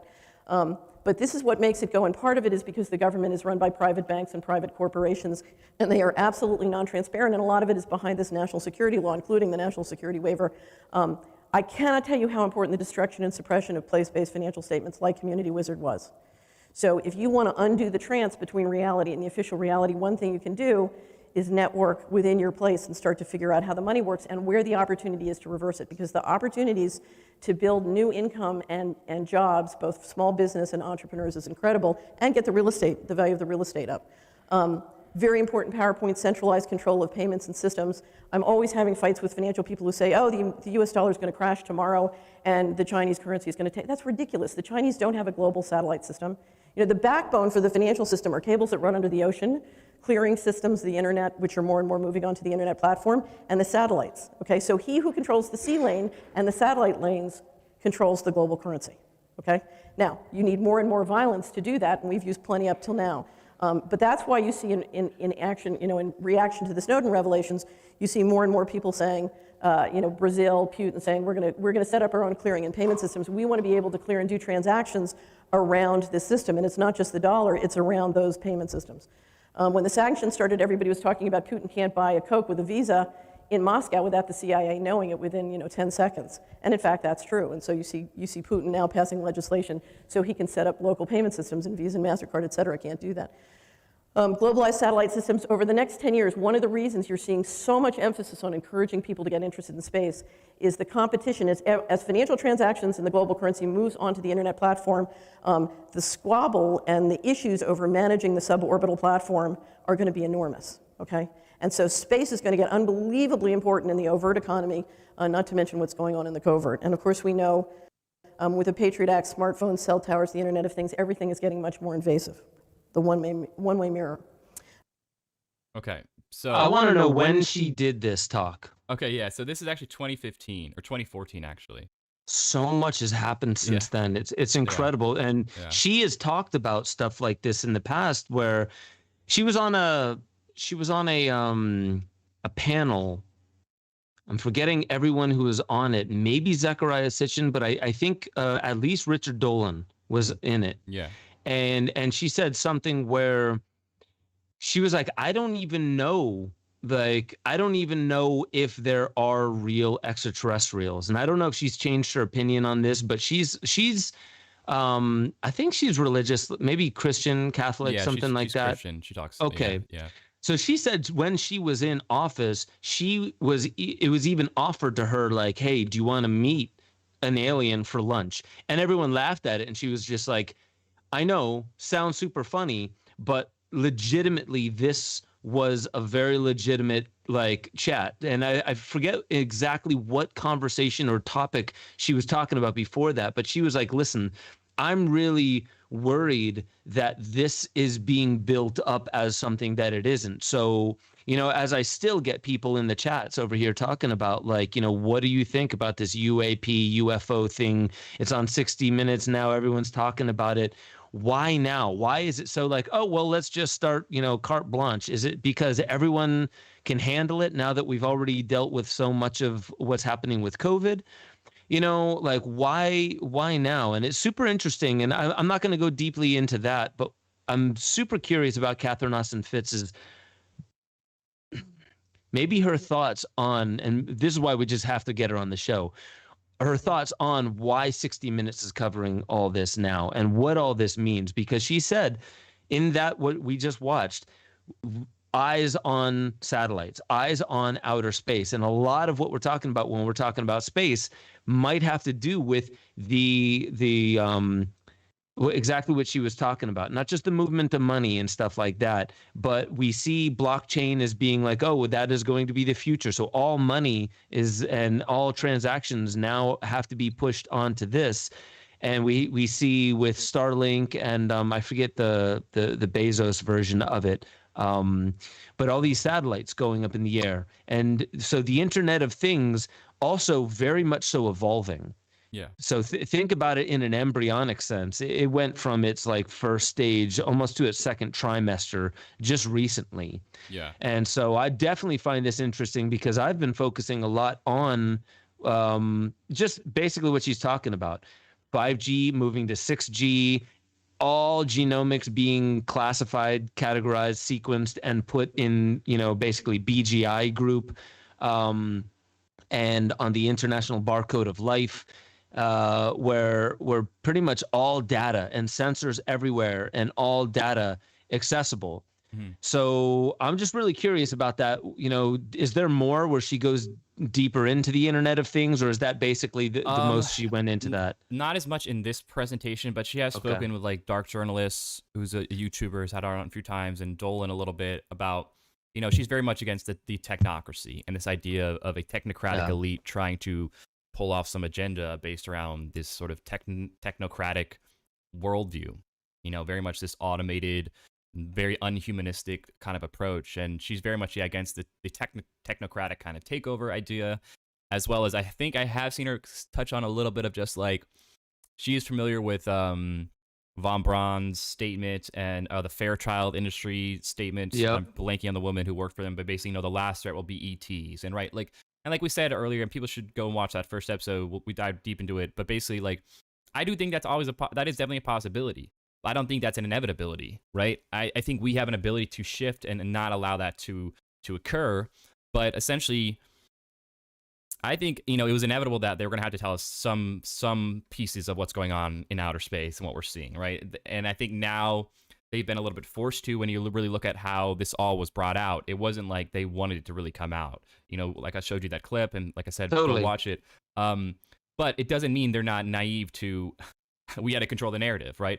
And if this is going to come out, fine. We were ready for this. They're always usually pretty prepared for most scenarios.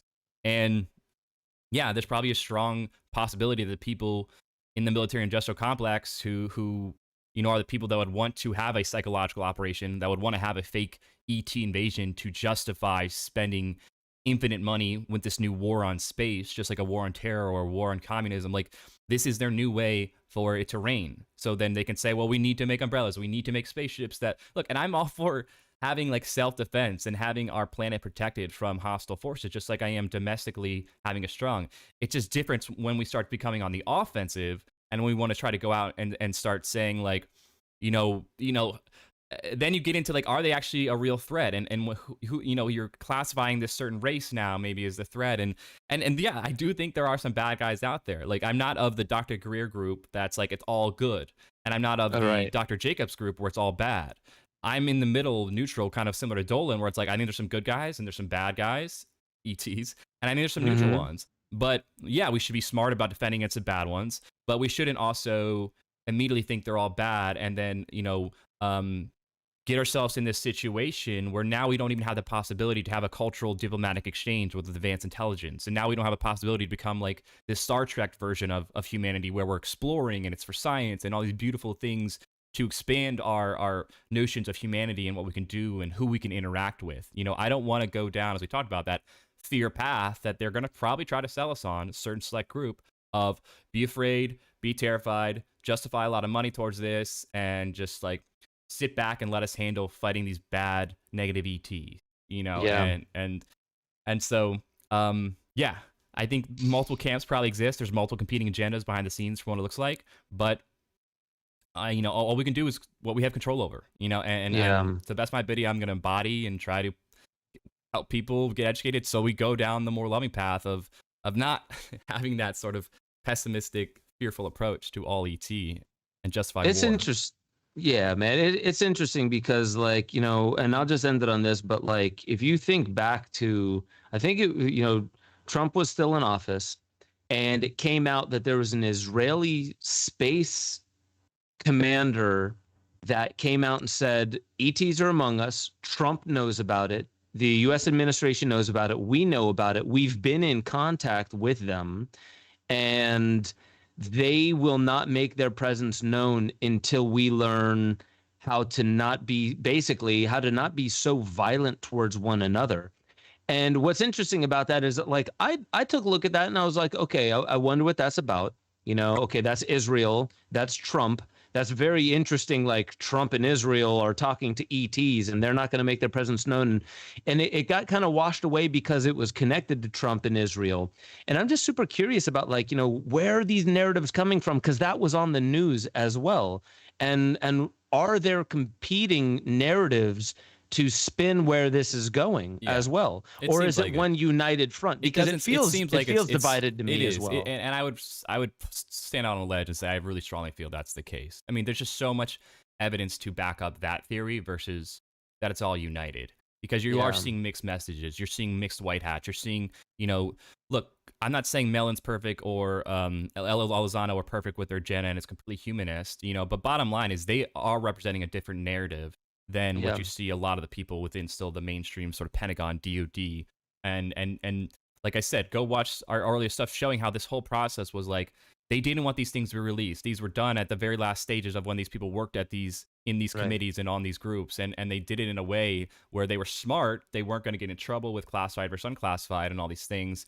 But that really is where I'm led to believe that there's competing agenda. So like, let's work with the good group and the good agenda people, but also hold them accountable where we start to maybe see them go astray with, our original intentions as a collective. But so moving forward now, though, she's going to hit on some key things that are on public news. So once again, this is another thing you can show anybody who's skeptical of these things. Like, look, this is national news. These are senators and congressmen saying these things, and this is not fringe. This is just in your face, straight up what's going on.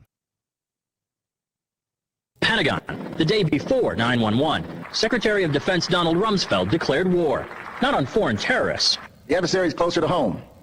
It's the Pentagon bureaucracy. He said money wasted by the military poses a serious threat. In fact, it could be said that it's a matter of life and death. Rumsfeld promised change, but the next day, the world changed. And in the rush to fund the war on terrorism, the war on waste seems to have been forgotten. My 03 budget calls for more than $48 billion in new defense spending. More money for the Pentagon when its own auditors admit the military cannot account for 25% of what it already spends. According to some estimates, we cannot track $2.3 trillion in transactions. 2.3 trillion with a T. That's $8,000 for every man, woman, and child in America. First question. My second question, Mr. Secretary, according to the Comptroller General of the United States, there are serious financial management problems at the Pentagon, to which Mr. Cooper alluded. Fiscal year 1999, 2.3 trillion missing. Fiscal year 2000, 1.1 trillion missing. And DOD is the #1 reason why the government can't balance its checkbook. The Pentagon has claimed year after year that the reason it can't account for the money is because its computers don't communicate with each other. My second question, Mr. Secretary, is who has the contracts today to make those systems communicate with each other? How long have they had those contracts? And how much have the taxpayers paid for them? Finally, Mr. Secretary, after the last hearing, I thought that my office was promised a written response to my question regarding the 4 war games on September 11th. I have not yet received that response, but would like for you to respond to the questions that I've put to you today, and then I do expect the written response to my previous question, hopefully by the end of the week. Question, please. The second question, I've forgotten what the second question was. I think Ms. Jonas knows it. Okay. Thank you, Ms. McKinney. I appreciate the question. I appreciate your interest in our department's financial condition, and we are working very hard on that program. I've just come back recently. I understand that you're working hard on it, but my question was, who has the contract? How long have they had that contract, and how much money have we spent on it? In general, we spend about $20 billion in the Department on information technology systems.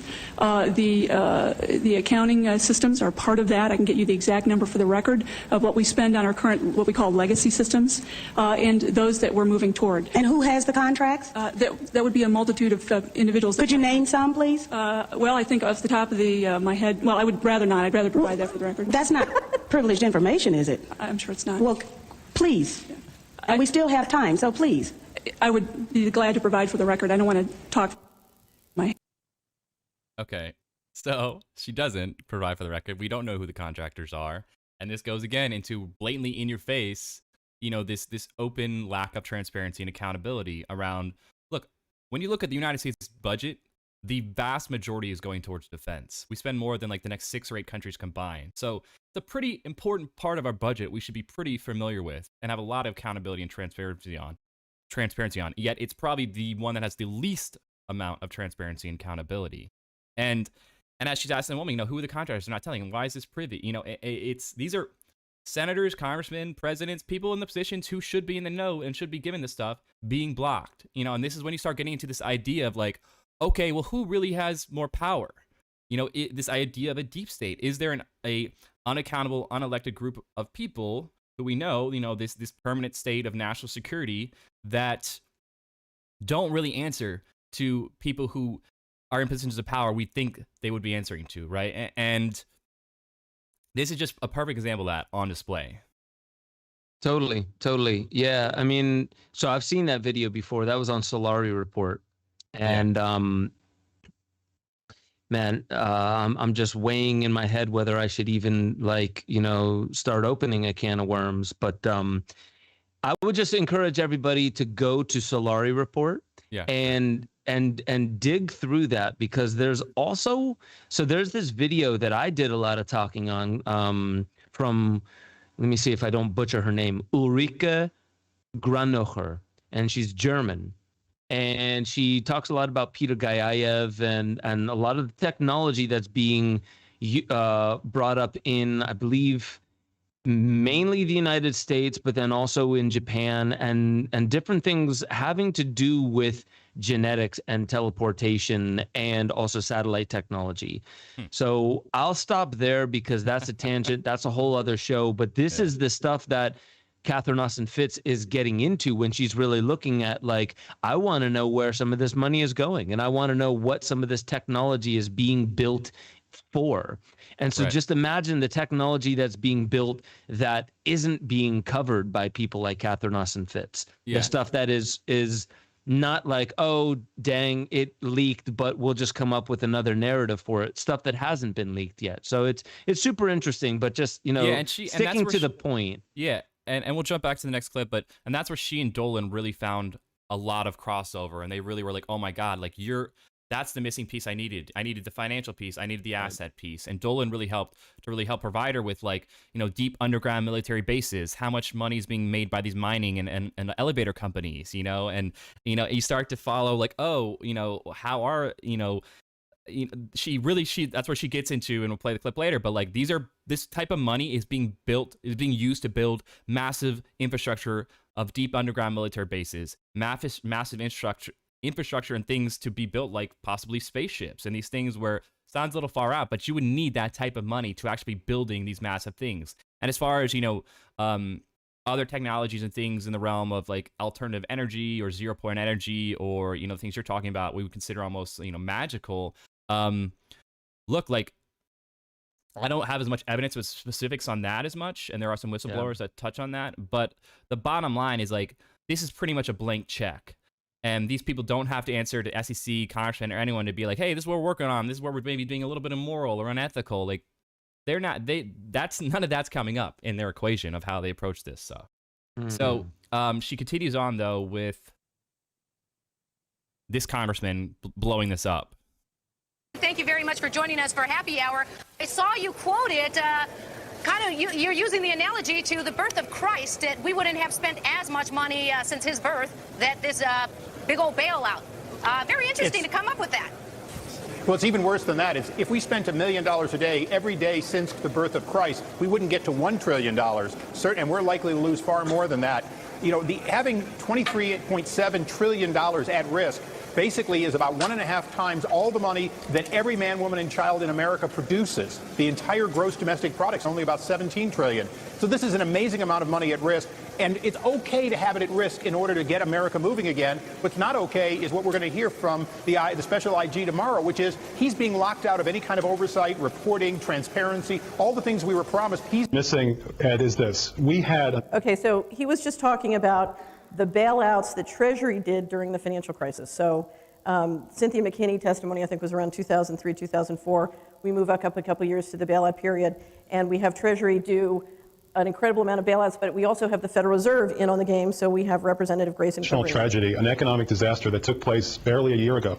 In the last 18 months of the Bush administration, America lost $12 trillion on its net worth. That's $40,000 for every man, woman, and child in this country. And I cannot think of a single person who's held responsible for that. Nobody in government, nobody on Wall Street, nobody nowhere. That's the fundamental problem right now. And if people on Wall Street are going to continue to get great bonuses in good times and in bad times, we can kiss this economy goodbye. It's not going to work. In capitalism, winners have to win and losers have to lose. And nobody's been held responsible for that enormous erosion. 20% of our accumulated wealth over the course of 2 centuries gone in 18 months. Nobody's been punished for that. That's the problem. Altogether, $26 trillion of bailouts just in those 2 categories, not including TARP, not including FDIC financing of U.S. institutions. $26 trillion, that's almost $100,000 for every man, woman, and child in America, all done by the Federal Reserve without any act of Congress authorizing it. All right. There's a lot of numbers thrown around here, and sometimes when you just hear it abstractly, 13 billion sounds like it's larger than 7 trillion. Which of all of these numbers, which outrages you the most and which should outrage the public the most?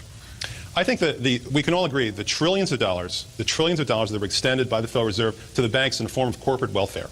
What they did is they took our money, the U.S. dollar, the fact that they control the currency, the fact that they have control of the money supply, and for the first time in history, and I'm talking about in the 100-year history of the Federal Reserve, they played favorites.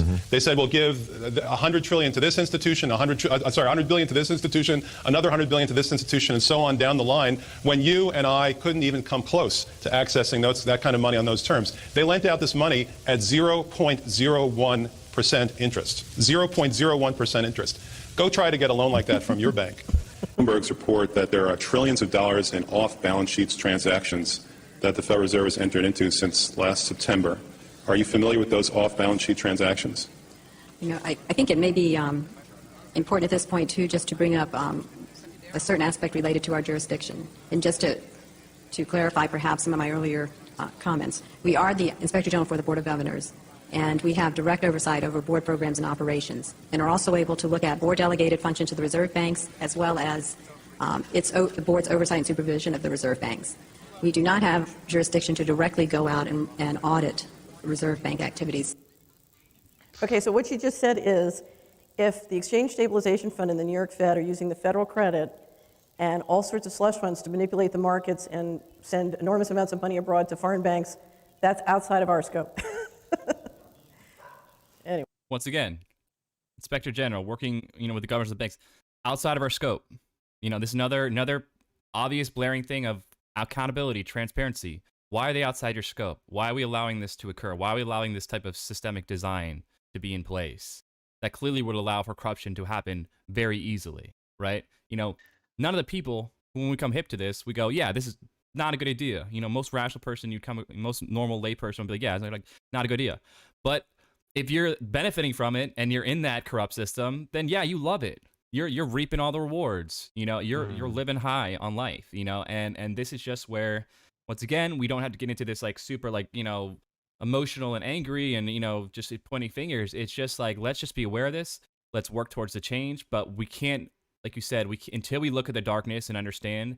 You can't, until you have the purging, you can't come into a strong state of homeostasis and really get to that next stage as an individual and as a collective. And that's what we're doing here is essentially kind of purging and by looking at it. But then let's change, let's integrate, let's transform our collective body. Yeah, I mean, I appreciate you saying that. And really the thing is just like, why are these things being allowed? What's so funny is most of us don't know about it, for one. Yeah. And, I've constantly heard whenever I drop a knowledge bomb on somebody and they're just like, come on, if that were true, everyone would be talking about it. And I'm like, no, because and I'll say it this way, because it's true, there's many narratives wrapped around it to divert your attention towards the Kardashians rather than talking about this. And think of that phenomena that when we don't know how to even listen to what we're hearing most of the times, we need people like you, me, other people to say, hey, look at this. And then let's talk about it for a while just to point out how ridiculous this actually is. So that's why most people aren't talking about it, for one. Well, and with Operation Mockingbird, we know, and this is what I've just learned getting more and more into independent journalism and an independent media space, is a major job, arguably more important than anything else by legacy and mainstream media, is to omit information. It's what they don't cover. It's what they don't talk about that matters, right? And that's what you're hitting on. Why do we see so many dumb stories that is like, this doesn't really matter? Why are you showing me this constantly on repeat? It's because, like you said, it's the real stuff that matters. They're omitting it and not really touching on because they don't really want us. Omitting is just as bad. Man, you're definitely right. And I don't want this to be like the longest podcast ever, but the things that we're looking at today. Okay, I'm just going to throw a couple things out there, and I know it's sensitive, especially if you're into the partisan thing, but Hunter Biden's laptop. Okay, media won't touch it until Biden is elected, and now it's okay to talk about. What's another thing that you and I were, the lab leak theory, right? Outrageous conspiracy theories being thrown around. Oh, yeah. And we did know about that. Now we'll talk about it. And now it's much later. Now we'll talk about it. But it does. And happen it almost feels. It does happen on the right as well, and we have to be mindful of that, right? Because that's what people are going to perceive is like, oh, you're just saying only left neoliberal media leaves it out, but both Fox, OAN, Newsmax, they omit things that are just as important and just as bad. So it's all across the board, though. Not only that, did you see that video where the right-wing media, all with the exact same narrative at the exact same tempo being played over one Sinclair another? Broadcasting that's what sends it was. out a massive Sinclair. email, and look, I know this That's well. right. Like I almost worked in local news. Like Sinclair Broadcasting owns pretty much all local news, and there is very much that video show. They'll send out a daily kind of like, here's how you're gonna read it, and here's the news for today. And that video is hilarious if people don't know what we're talking about. It's literally you're seeing all these different anchor men and women across the country saying verbatim the exact same thing, and they're all being played next to each other. So you hear it all like in a chorus type effect, but it's like, that's kind of a coincidence. Like they just.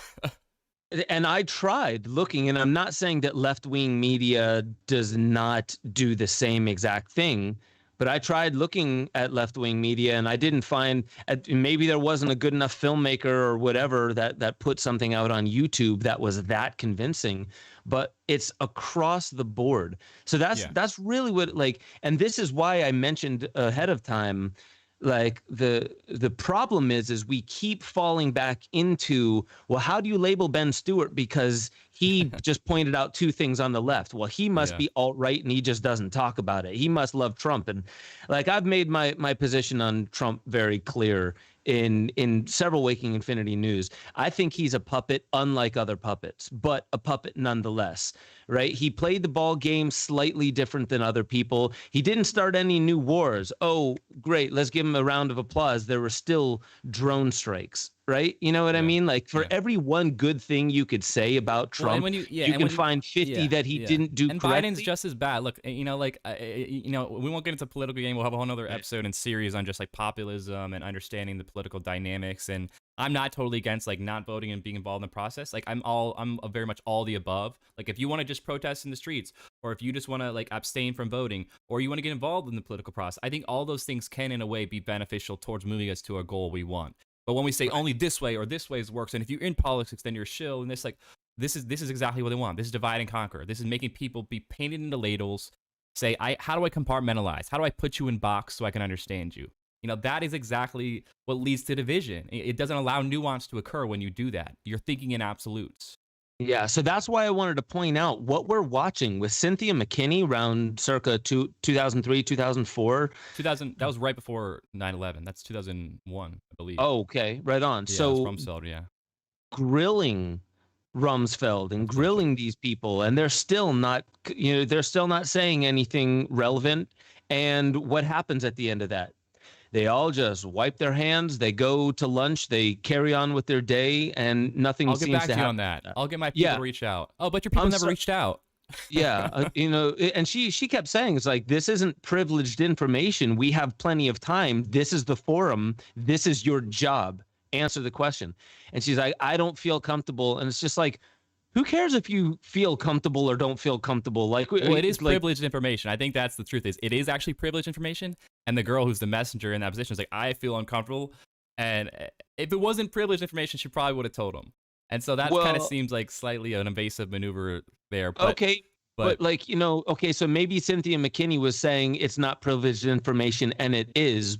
We'd have to go into the definition of what is privileged information, because I feel if there is any forum for that woman to answer that question, it was right then and right there.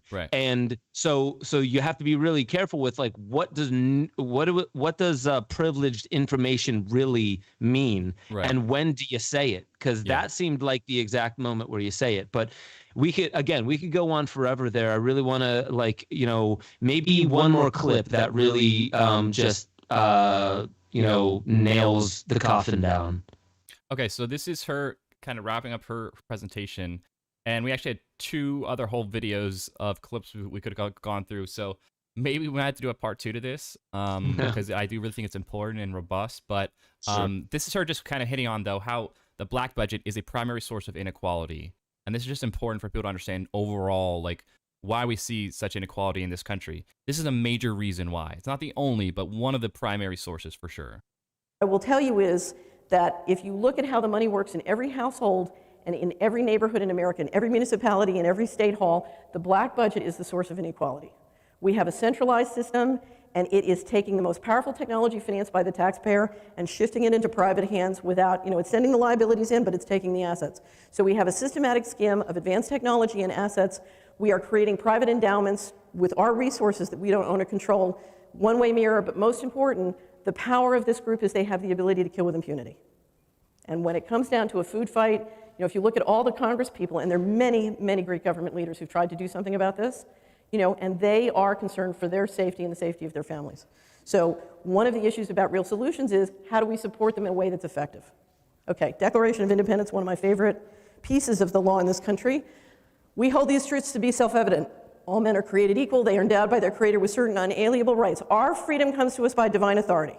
Okay? Unfortunately, the Creator did not send enforcement that we could trust. We have to be the enforcement. Okay? Now, I will tell you as a financial matter, because that's my beat, that's what I care about. The Securities Act of 1934 passed, or one of the rules that promulgates that you have beaten into you when you are on Wall Street, is something called Rule 10b-5, and let me read it to you. Rule 10b-5, promulgated under the Securities Exchange Act of 1934, makes it unlawful for any person in connection with the purchase or sale of any security, let me skip to B, to make any untrue statement of a material fact or to omit to state a material fact necessary in order to make the statements made in the light of the circumstances under which they are made not misleading. Now let me tell you what that gibberish means. What that means is if I ask you to put money in something, whether it's a college education or a house or anything else, I am obligated under the law to tell you anything that could impact your assessment of opportunities and risks. If I ask you to buy a house it's not a security, so if I ask you to buy a bond that finances a municipality, and I don't tell you that I know that black budget narcotics trafficking is about to wreck the value of that house, and the value of that bond, that is a violation 10b-5. I can go to jail as an investment banker or an investment advisor for doing that. What I have to tell you is with the financial coup d'etat and the integration of that hidden system in the overt financial system, we have reached a point where we have to go there. We have to look at these issues. And I commend you for being here today because you're the people who have had the courage to do this both in the audience and watching over the live stream. You are willing to go there. And we have to go there if we're going to start to bring reality, an official reality, back into something that doesn't give me a headache, okay?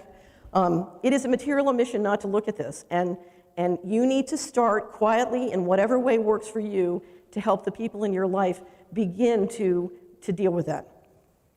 Okay, what can I do? There are millions of things we can do. What you need to do is to reverse the drain in your life, okay?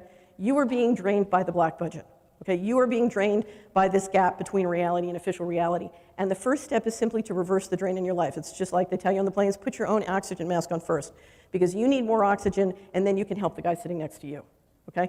And one of the So right there, two key things she hits on is the material emissions is really such a critical part of this, and just sort of the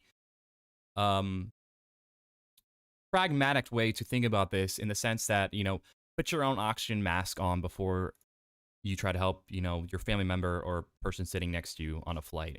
The metaphor for, really love yourself, take care of yourself, get in a good place, because not only does it help you really just process and handle and integrate this stuff in a more healthy way and not have it create an anxiety and these kind of things, because, it's a big part of all this is looking to the abyss, but not letting the abyss consume you, kind of a thing. Right. And then really, as we said, then you can express it and talk to people in a more loving, empathetic way. You can hold space better. You can say, look, like, I know this is heavy. I know this sounds a little out there and wild, but let's just hypothetically, don't even say like, oh, it's definitely true. Just be like, hypothetically, will you just at least bear with me and check this out? And, obviously do it at the right time and setting. If you're right at dinner and everyone's around, you're like, hey, you need to, like, that might put them in a little awkward spot to be like, hey, like, I might be with you, but like, come on, man, like, you're making me hard to like go on your team here or vibe with anything you're saying. Find the right set and setting, maybe enjoy a little something to soften it or whatever it might be. But, You're talking about meth, right? Yeah. When you're tweaking, you really are good at getting a point across. People really That's the perfect absorb it. setting right there, yeah. But yeah, man. So like that just is such a critical part that she hits on there that we had alluded to earlier and spoke to is like just the way you articulate this and explain these things to people, how you are really coming across is so important, and something I really didn't think about too much when I first got into these things and in this space. A lot of times what happens, and I'll see this, and I was this way, is I was this way at Merrill Lynch, and I was this way when I started getting into sort of more like, truth and pushing the boundaries of stuff, is you get called a greenhorn. You start off and like, you're so excited. You're like, oh my God, this is incredible. And don't you know, and oh, this and this and this. And, when I was at Merrill, I was like, all I want to do is talk about stocks and bonds and finance, etc. Same thing with that. It's whenever you get into something you're passionate about and excited, you are. But you don't think about it at the time. Like, people would see I'm passionate and hype, but then I'd realize sometimes like, oh, crap, like I'm overwhelming them. And I'm not even realizing I'm overwhelming them. They'd have to be like, look, man, all right, just like chill out a little, man. I'm with you, but like just take a little hit and just like, let's like chill out, Gordon. You're being a little too much here. And I'm like, oh, wow, like that's a critical component with all of this is you have to realize how you're coming across. Yeah, it's, you bring up a really good point. And I think, maybe we should do another episode. I was going to say, let's just blare through those other two clips, but maybe this is a good, no, so we have way more than two. We have literally like, okay, then we'll just 15 do or another 20 episode. More. So yeah. What I wanted to say about that was like, again, you're right. Like there's the content, there's the what you're trying to say, and then there's the context. There's the moment you're trying to do it. You know what I mean? Like, you're in the middle of making love, and then all of a sudden you start talking about, like IRS and taxes and stuff like that. Like, okay, the content's great. You did it in the wrong context. This is not where you do that. Maybe I've never tried that. I don't setting, know but who all knows? Maybe relationships, but it's not kinky to me. I'm sorry. Yeah, I've tried it. It not doesn't the right work. pillow talk. Yeah. No.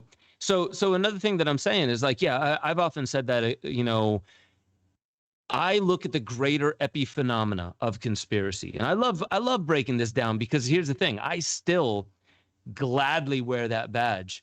I'm a conspiracy theorist. I know a lot of the things that I believe are still in theory, right? And well, even that term and like the original forming and defining and creation of that term, I believe either FBI or CIA, created. And that's why I've always kind of strayed away from that, because it's such a kind of Machiavellian classic tactic of them trying to co-opt, even if something's good. But like totally, people automatically put you in a box if you say that, and that's why it's always been a bummer. But like if you're coaching somebody who's not down or into the stuff, I wouldn't recommend saying like I'm a conspiracy theorist, because they're immediately going to discredit you or discount you, right? I feel you. Even if you're saying legitimate stuff.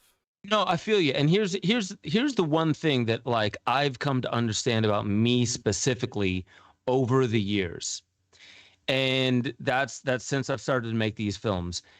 I'm not here truly, and this is what seems to confuse people, I'm not here trying to convince people of the things that I've become convinced by, or even the logic that I've put together in my mind. In a sense, I almost find that like the trickster in mythology, they're there intentionally trying to bridge what appear to be impossible words. I use the phrase conspiracy theory or a conspiracy theorist, and I happily wear that badge because it's an unpopular badge to put on.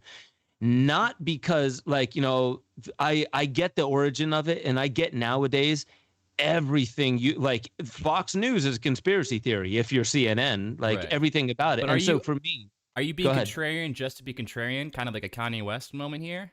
Or are you being contrarian because there's some utility to be contrarian? The latter. It's the utility of being contrarian in the same way that, like, when people say the trickster in mythology, the coyote to the Native Americans, what was the function of the trickster? As yeah, right. You can never get rid of that archetype. Why? Because of how convinced we become of ourselves and the narratives that we have in our heads. So with that being said, like, I've taken a look at the overall phenomena of people who've gotten into conspiracy, and they go to parties and they do what? Well, everyone's telling dick and fart jokes. They're the ones talking about Building 7 and 9/11, right? Like I constantly use that kind of phrasing of it. Wrong time to start getting into some of that information, and it's really missing the point. So this goes back to what we were saying before. What is truth? Is truth the content? Like, if we were to convince the entire audience that what Katherine Austin Fitz is saying is like completely sound, there's no other way to look at it. The unique thing about it is every single one of the audience members listening would still come out of it with a different, placing that into a different context of their history, what it means, what are we supposed to do about it? So, like, you make one singular piece of media and you think that there's only one thing that can happen when you put that into a dynamic system, such as even 7 billion people. Not that 7 billion people are going to see it, but once you do that, the thing is like you put this singular piece of content out there, and you're almost guaranteed that no two people are going to come out of it with the same exact belief. Right. So that's the unique thing about it. And that, to me, is the utility and the function of that trickster in mythology. Right. And it's similar to kind of a modern day comedian, right? I've always seen comedians as the trickster of the modern zeitgeist, right? They're there to pick at the major schools of thought and assumptions and status quos in society and go, hey, let's laugh about this. Let's add some levity into some denser, darker stuff. And my favorite comedians have always been the ones, the Dave Chappelle's, the George Carlins, the Richard Pryors, who can really make us laugh at the ridiculousness of some of the crap we've decided was like normal in society. And they've helped us really be like, oh, that is stupid. You're right. Yeah. And laughing at it together in this way. And now we can maybe change and adjust course. but it is such a critical role, right? You need that ingredient to have the machine really go, everyone's got a role, and that is a critical role, just like everything else. So it's just like, finding your role, finding the right setting. And when you do get those opportunities, though, I'm all for, like, when that horse has come to the water, you better have that water looking really, really ready to quench their thirst. So that's why I've always been like, all right, well, if finally, and then we're going to have that conversation, I've got a massive amount of things I can send and show you to validate what I'm talking about. Don't believe me. You don't have to believe me. Look at these things and critically think about it yourself, and then let's have a discussion. And I'll pull it up to show you. But that's the best approach I've really found, to have people actually of their own volition be of a similar like mind, or I'm not expecting everyone either. Like you said, I don't need you to be exactly like me, but there's a few critical things that I think are overall really impacting all of us. And there might be some disagreements on certain other things, but now more than ever, like, we got to come together. We got to unify. We got to put aside smaller differences. We can't let the cancel culture and things on the left and the right get to us. We can't feed into this design of separating us from one another, of vilifying our brothers and sisters, of looking at our fellow neighbors in a fearful way, of personally attacking them and personally hating them, left or right. That's not going to get us to where we want. That's not going to provide the solution we all want, which we all really do want something better. But we've got to really, guys, like, especially this past 6 years in the past election, it was scary at times, seeing how volatile things were getting, whether you were left or right or not even involved in it. Like, as humans, this is very much a few versus the many, but the few have gotten really good at playing the many, at extorting the many, and a lot of these things you're seeing. And I'll tell you, and I'm very strong in my confidence to say this, the one thing they really fear is us coming together. The one thing they really fear is us putting aside our differences, agreeing to disagree where we need to, and acting accordingly to cause real systemic change. And that's a whole nother episode. We could talk about solutions and how you get them implemented. But bottom line is, they're terrified of us coming together. And we can come together. We have control over that. But it's not gonna happen, like we're talking about, if you're doing it a certain way. So here's one thing I'll say to that is, like, when I'm looking at my role, it's not just a trickster. Another big thing is taking a look at the what I believe to be are the important threads that aren't seemingly coming together when it comes to how do we unite in solution? How do we unite around something that's so murky, right? Because we can sit there scratching our beards being like, no, I see it this way, which means we have to approach it this way. And others are like, I see it slightly differently, which completely changes the approach to it. And so for me, like, when we're talking about this, the band Police, Stewart Copeland and Sting did not like one another. They did not agree on how they should make music, right? And man, and so, but you listen to their music and there was harmony. So their intellects and their egos were butting heads a lot, but there was harmony underneath, because what they produced was that epiphenomena. So we need our diversity. And the thing is I've actually come to the point where you're right. I don't want people to believe all the things that I believe, because what have I just done by doing that? I've wrapped people into the narrative that I've created. And how do I know that that's actually the linchpin to unravel this whole deception? I don't. Perhaps that would make matters worse. And, I'm not saying this as a belief in God, but I just love the quote is like, if you want to make God laugh, tell him you got a plan. And this is where we all seem to, like, we think we know what happens when we say something at a party and we plant the seed inside somebody. We think we know. We're trying to bring them into our camp.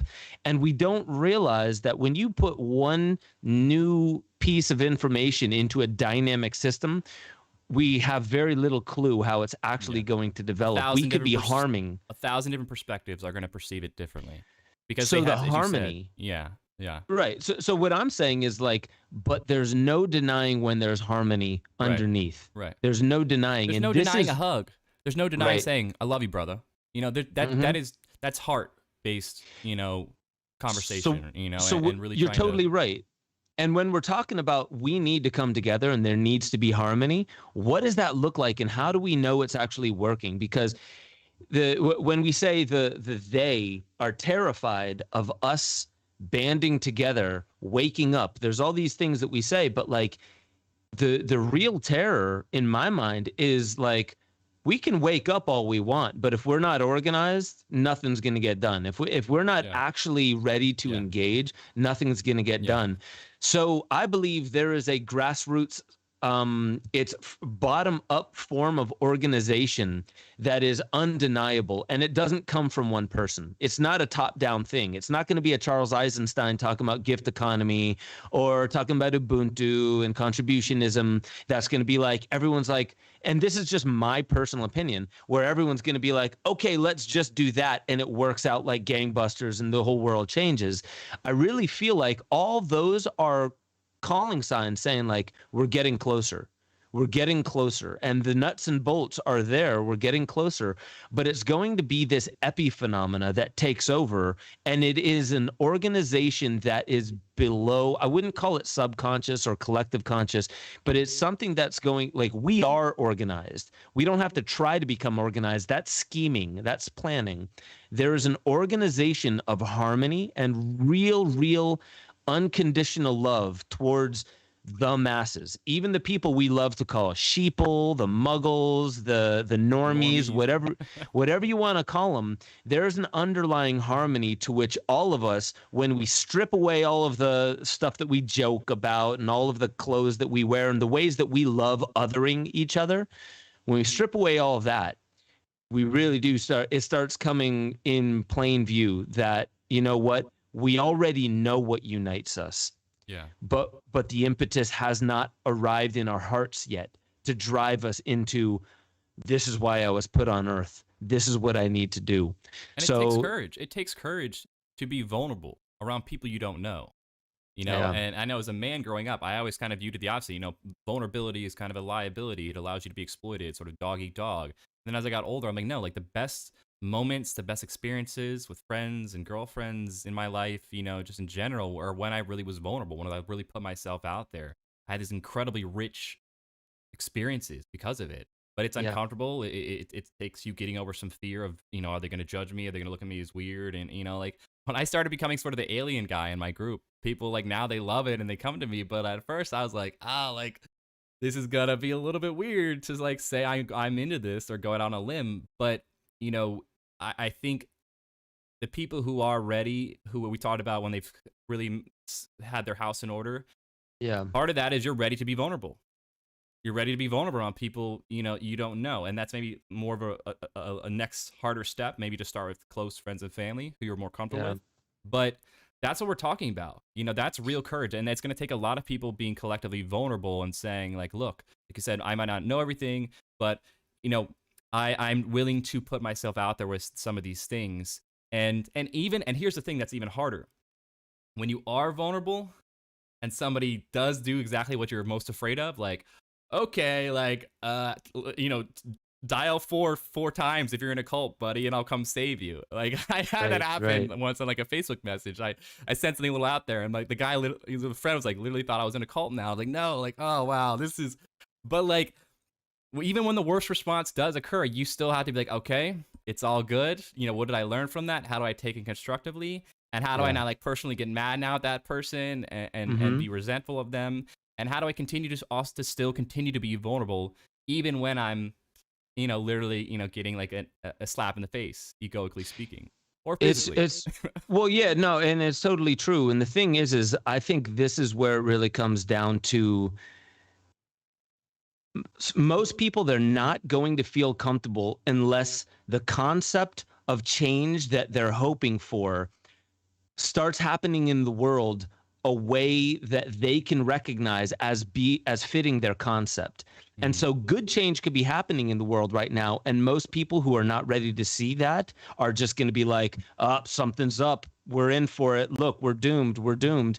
And, you know, I'll even mention there's this awesome guy, Adam of Grayskull. You know, I mentioned him, and in the chats, he said, like, you know, Ben, that's true, but the government won't let us do that.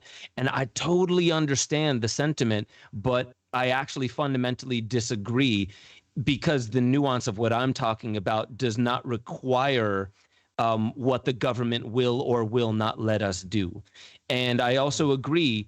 I agree with that sentiment that the government will try in any way, shape, or form to limit our ability to gather, to organize, to collectivize, to harmonize, and to start accessing those tools that bring us together for that real grassroots movement and organization to happen on its own. Yeah. But I will say this.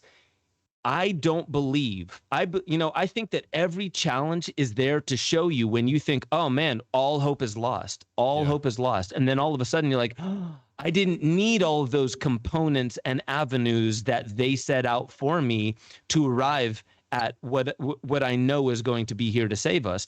And so for me, when we look at, but look, they won't let us gather in groups. We got to wear masks. We got to stay in homes and blah, blah, blah. And there's all these things that we could say that they are not letting us do. But the bottom line is what this is really causing is a change that is causing for now many, many, many millions of people around the world who are starting to wake up to things like this, to naturally find where are the common denominators, regardless of whether we're allowed to talk, regardless of whether our YouTube videos are going to stay on YouTube or not, or our social media is going to allow us to gather into huge groups, right? I don't think those things are the ways that it is going to happen. I think that harmony and the organization that I'm talking about is something you can't stop with cancel culture. You can't stop it with social isolation and social distancing. You can't stop it. And I can't conceive of it so it sounds like faith. Right. So it sounds like I'm just going off some spiritual woo-woo type of like trust in the plan. And unfortunately, that whole trust in the plan, like all these things, be like, oh, you sound like you're part of that Q cult now. And it's like, no, I think Q was a psyop from intelligence agencies personally to do exactly what it did. And I think that's the same thing with many other false awakenings. We don't have to get into it here. But what I will say is, for one, thank you for everybody in the chats. Thank you for everyone in the chats. And Adam said, but we can't let them. No, I disagree. We need to take back our humanity. I mean, so the bottom line is like, I feel like we're all resonating. We're all harmonizing on a level already. Beneath the words, we're already harmonizing. Some of us, our words show that we're sick of it. Others our words show that we're in the thick of it. Others show that we are taking it like, so lightly, we just dust it off our shoulders and we have nothing but optimism. Just because all those things look different doesn't mean the harmony is not building up underneath. And personally, here's what I see is happening in the world, and I'll just leave it here for the episode. I think what's happening is, as all this kind of craziness is being upended, like, so the stuff about Fauci in the news and the stuff about Bill Gates, and, to me, I'm just like, I think all along, those two weren't the enemies to begin with. I really do believe that, like, these are just signs of the times. And what's happening underneath it is we're starting to see the skeletons in the closet, and the doors are wide open and the light's being let in. And we're saying like, oh my God, it's getting worse. Look, it's everywhere. It's getting worse. And I'm like, those skeletons have been there since the dawn, and we're seeing it now. And in a sense, almost thank you, COVID. Thank you, governmental imposition. Thank you for, thank you, Internet of Things, that is creating colors. all of this clarity. It's showing the true colors of what, because like we said, a lot of this is people don't know. And this is showing the true colors of a lot of these things we've touched on here. But this is really showing the true face of a lot of it. And it's not about being partisan left or right. This is just really us seeing really a lot of what was unsaid. Even if you were a Trump fan or not, that was part of what he really exposed. A lot of stuff. He said the things you weren't supposed to say out loud, whether you like him or not, so it's all these little subtle things of just like, oh, like now I'm really seeing it as it is. And as you said, man, like we have to, even if we have disagreements on certain things, we have to learn to disagree And we have to learn to disagree on certain small things and agree on the bigger things. Like, I really, really, really recommend people understand how the Yellow Vest movement, it was over 52 weeks, like over a year, they were marching in the streets all across France. And they were not all in agreement about everything. Right. For sure. But they still had massive amounts of people from all levels of income. They had people from all levels of partisan political, because they agreed on some core things, this popular referendum, these 10 things they really wanted that they all agreed upon. And if they got those, achieved, it would cause a massive systemic difference and change. And obviously, there's a lot of pushback, and people can look into the whole, there's a lot of really effed up stuff done by the police with tear gassing and shooting things into the protesters. You're going to be challenging power. They're probably not going to give it up easily. But we have strength in numbers. We have strength in becoming a public profile if we need to be defended against possibly some of these covert things. And, I am very much an optimist, but I am a realist. And I do realize that, I'm not going to be naive to these things, but I'm also not going to just give up and be cynical and pessimistic and say, oh, I'm apathetic. And it's not even worth trying, because this is the most cliche thing ever, but you're going to miss 100% of the shots you don't take. If you just say it's too overwhelming, nothing can be done about it, then that will continue to be the place. It's what they said about the mafia in the 90s. This is just too big. It's too crazy. And then somehow they figured out racketeering and they got them on tax fraud. And now we've, it's not perfect, but we really helped reduce a lot of the mafia influence in New York, And so we've had these types of precipice points in history, and we can get through them together. But we can also learn from those moments. How did we get through them? What did we do to come together? And this is probably the biggest of all precipice points for society. And look, an animal is most dangerous right before it dies. Okay?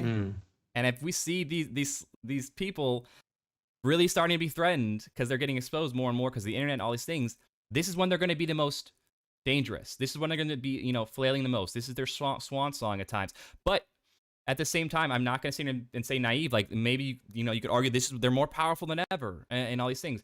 Regardless, if either is the case, do we just lay back and take it and say whatever? Fine. If that's your choice, do you, man. I have nothing against that. That was kind of George Carlin's approach. It's like, I'm just going to sit back on my popcorn and laugh at the craziness of humanity and comment on it in a comedic way. And that was his shtick. That was his role. He did it beautifully, and we thank him for that. But not everyone has that role, but it is a critical role. And if you want to play that role, beautiful. Thanks, brother. Add that to the collective. Skin in the game. I just think, we all have skin in the game, whether we like to admit it or not. So let's start acting as if that's what's actually happening. We do have a life in this world. We do have a voice. We do have gifts. And many of us find a way to get so disgruntled and so disenfranchised that we never step into our power. The bottom line is like, we're not going to control the outcome. Yeah. That doesn't mean you don't get involved and use your voice. Right. And I'm not going to sit here trying to be insensitive to the fact that, there are a lot of people on this planet who, when they wake up, all they're trying to do is survive. Just survive. It is literally a day-by-day moment. And I get that. And if you're not in a position to do as much, that's fine.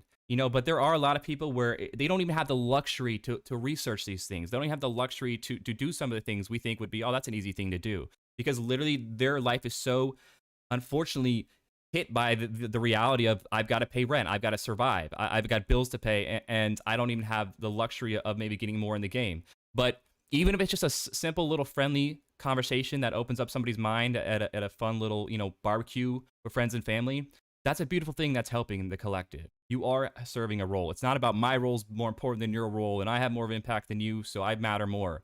That's the spiritual ego BS that happens a lot of times in this community. People start to think that because they have more publicity, that they're more special and they're more valuable. We all have intrinsic important value. We all have intrinsic ways we can help and be a part of this. And yeah, there is some really shisty, crappy stuff that's causing a lot of people to really just have to just try to get out of churning through the BS of surviving. But once you do, then do a little bit more, where things you couldn't do before. In that realm, it was a luxury at the time, But, I'm not just trying to, I know, that's we do have a certain level of privilege to be able to talk and do this. But, embody and be the best version of when we're doing this is what we're trying to do. And if you don't and if you're just, the struggle is real, that's fine. To each his own, and it's not really about trying to say who's having more of an impact. Just whenever you see another brother or sister, a sailor, you understand another sailor from afar. I had this happen this past weekend. Probably never meet the guy again in my life. He's about to sail around the world. Really cool, interesting dude. But we just immediately, he was like, dude, I feel like I was supposed to talk to you. It's weird. I know it's synchronistic, but just we don't know how much little things can have an impact. There's things so much more outside of our control that we don't realize that we might miss just because we're not even trying to hold space, or just to be like, oh, interesting. Let's dive into that. So you never know when it's going to hit you, and no role is too big or too small. And I think we can fucking do this. We can come out of this strong and better. We can purge this BS, and we can come out a stronger collective, a stronger species, and go kick ass and have fun in space. I strongly believe that. But let's make that let's make that the goal, guys. Let's focus on remembering that's the goal here. It's not, and have a beautiful, amazing, thriving planet. I'm not like, okay, we just want to leave Earth behind. No, yeah. A kick-ass Earth and a kick-ass time exploring space. Both are possible, in my opinion. Yeah. Yeah, I guess the last thing I'll say is this is the last time I'll say this is the last time I'm going to say something, because I think I've said it 3 times today. Trying to win people over into our ideological camp is also, I believe, a futile task. And the reason I'll say that, so we have up here in the comments section, Redacted says we need more cowbell and drum circles. We definitely need more cowbell. Fuck yeah, sure. I'm down. But so I'm just gonna stick on the drum circle thing right there. The worst thing you can do in a drum circle is try to take over. It's the worst thing you can do. Let's go solo here, guys. Just right. We need more cowbell. Let me it's solo. Everyone follow my lead, and usually everyone follows the person naturally who can hold down the beat the best in the simplest way. The simplest, most audible, best way. So the thing is harmony does not come from trying to win people over into your ideological camp. And there is a contradiction in this, because unless that ideological camp is the opposite of that, meaning it's this epiphenomena, you keep yourself open in droves, in groups, okay, we're going to get together as a community. Why? Because it feels better and there's more power there to do a drum circle as a group. But we want to let the moment take over.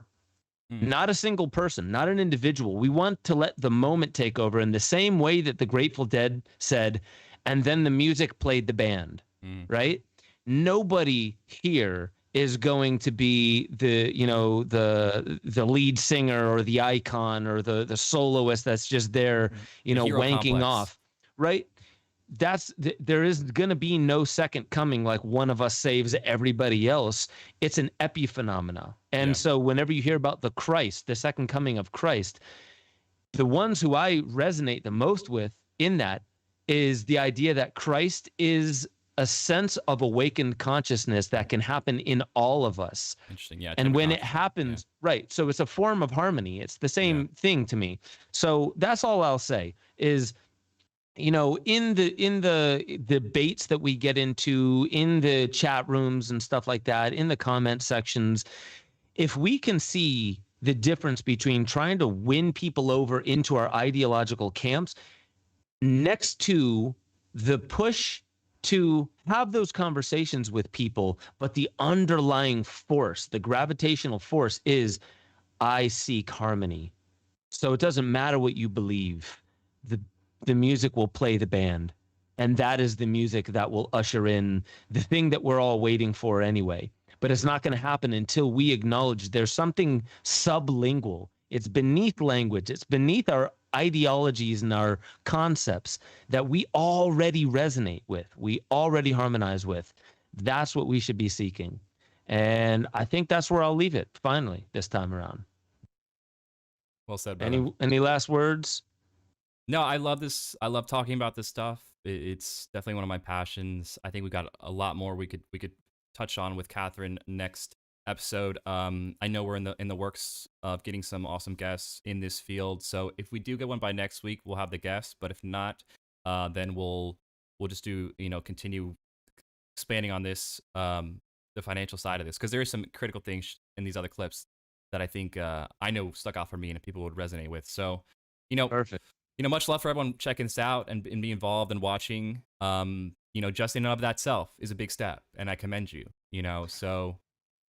Okay, Thank Adam you. of Gray Skull says, Ben says, say hello to my mom. Her name is Doreen, please. So, Doreen, I think you are, what did he say? 75-year-old mom says hello. So, hello, Doreen. Thank you so much for joining us. And I appreciate the wide swath of age groups and diversity that we can have around this conversation.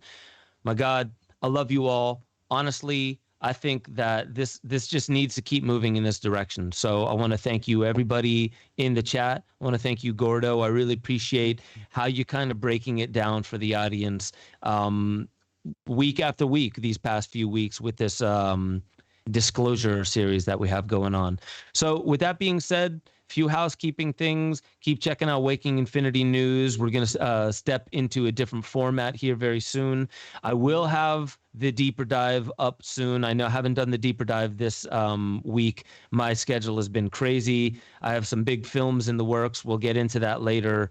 But what I really want to say, man, is I really appreciate that this conversation is being had a lot more. Get involved in the Discord chat, and catch you guys next time on the Ben Stewart podcast.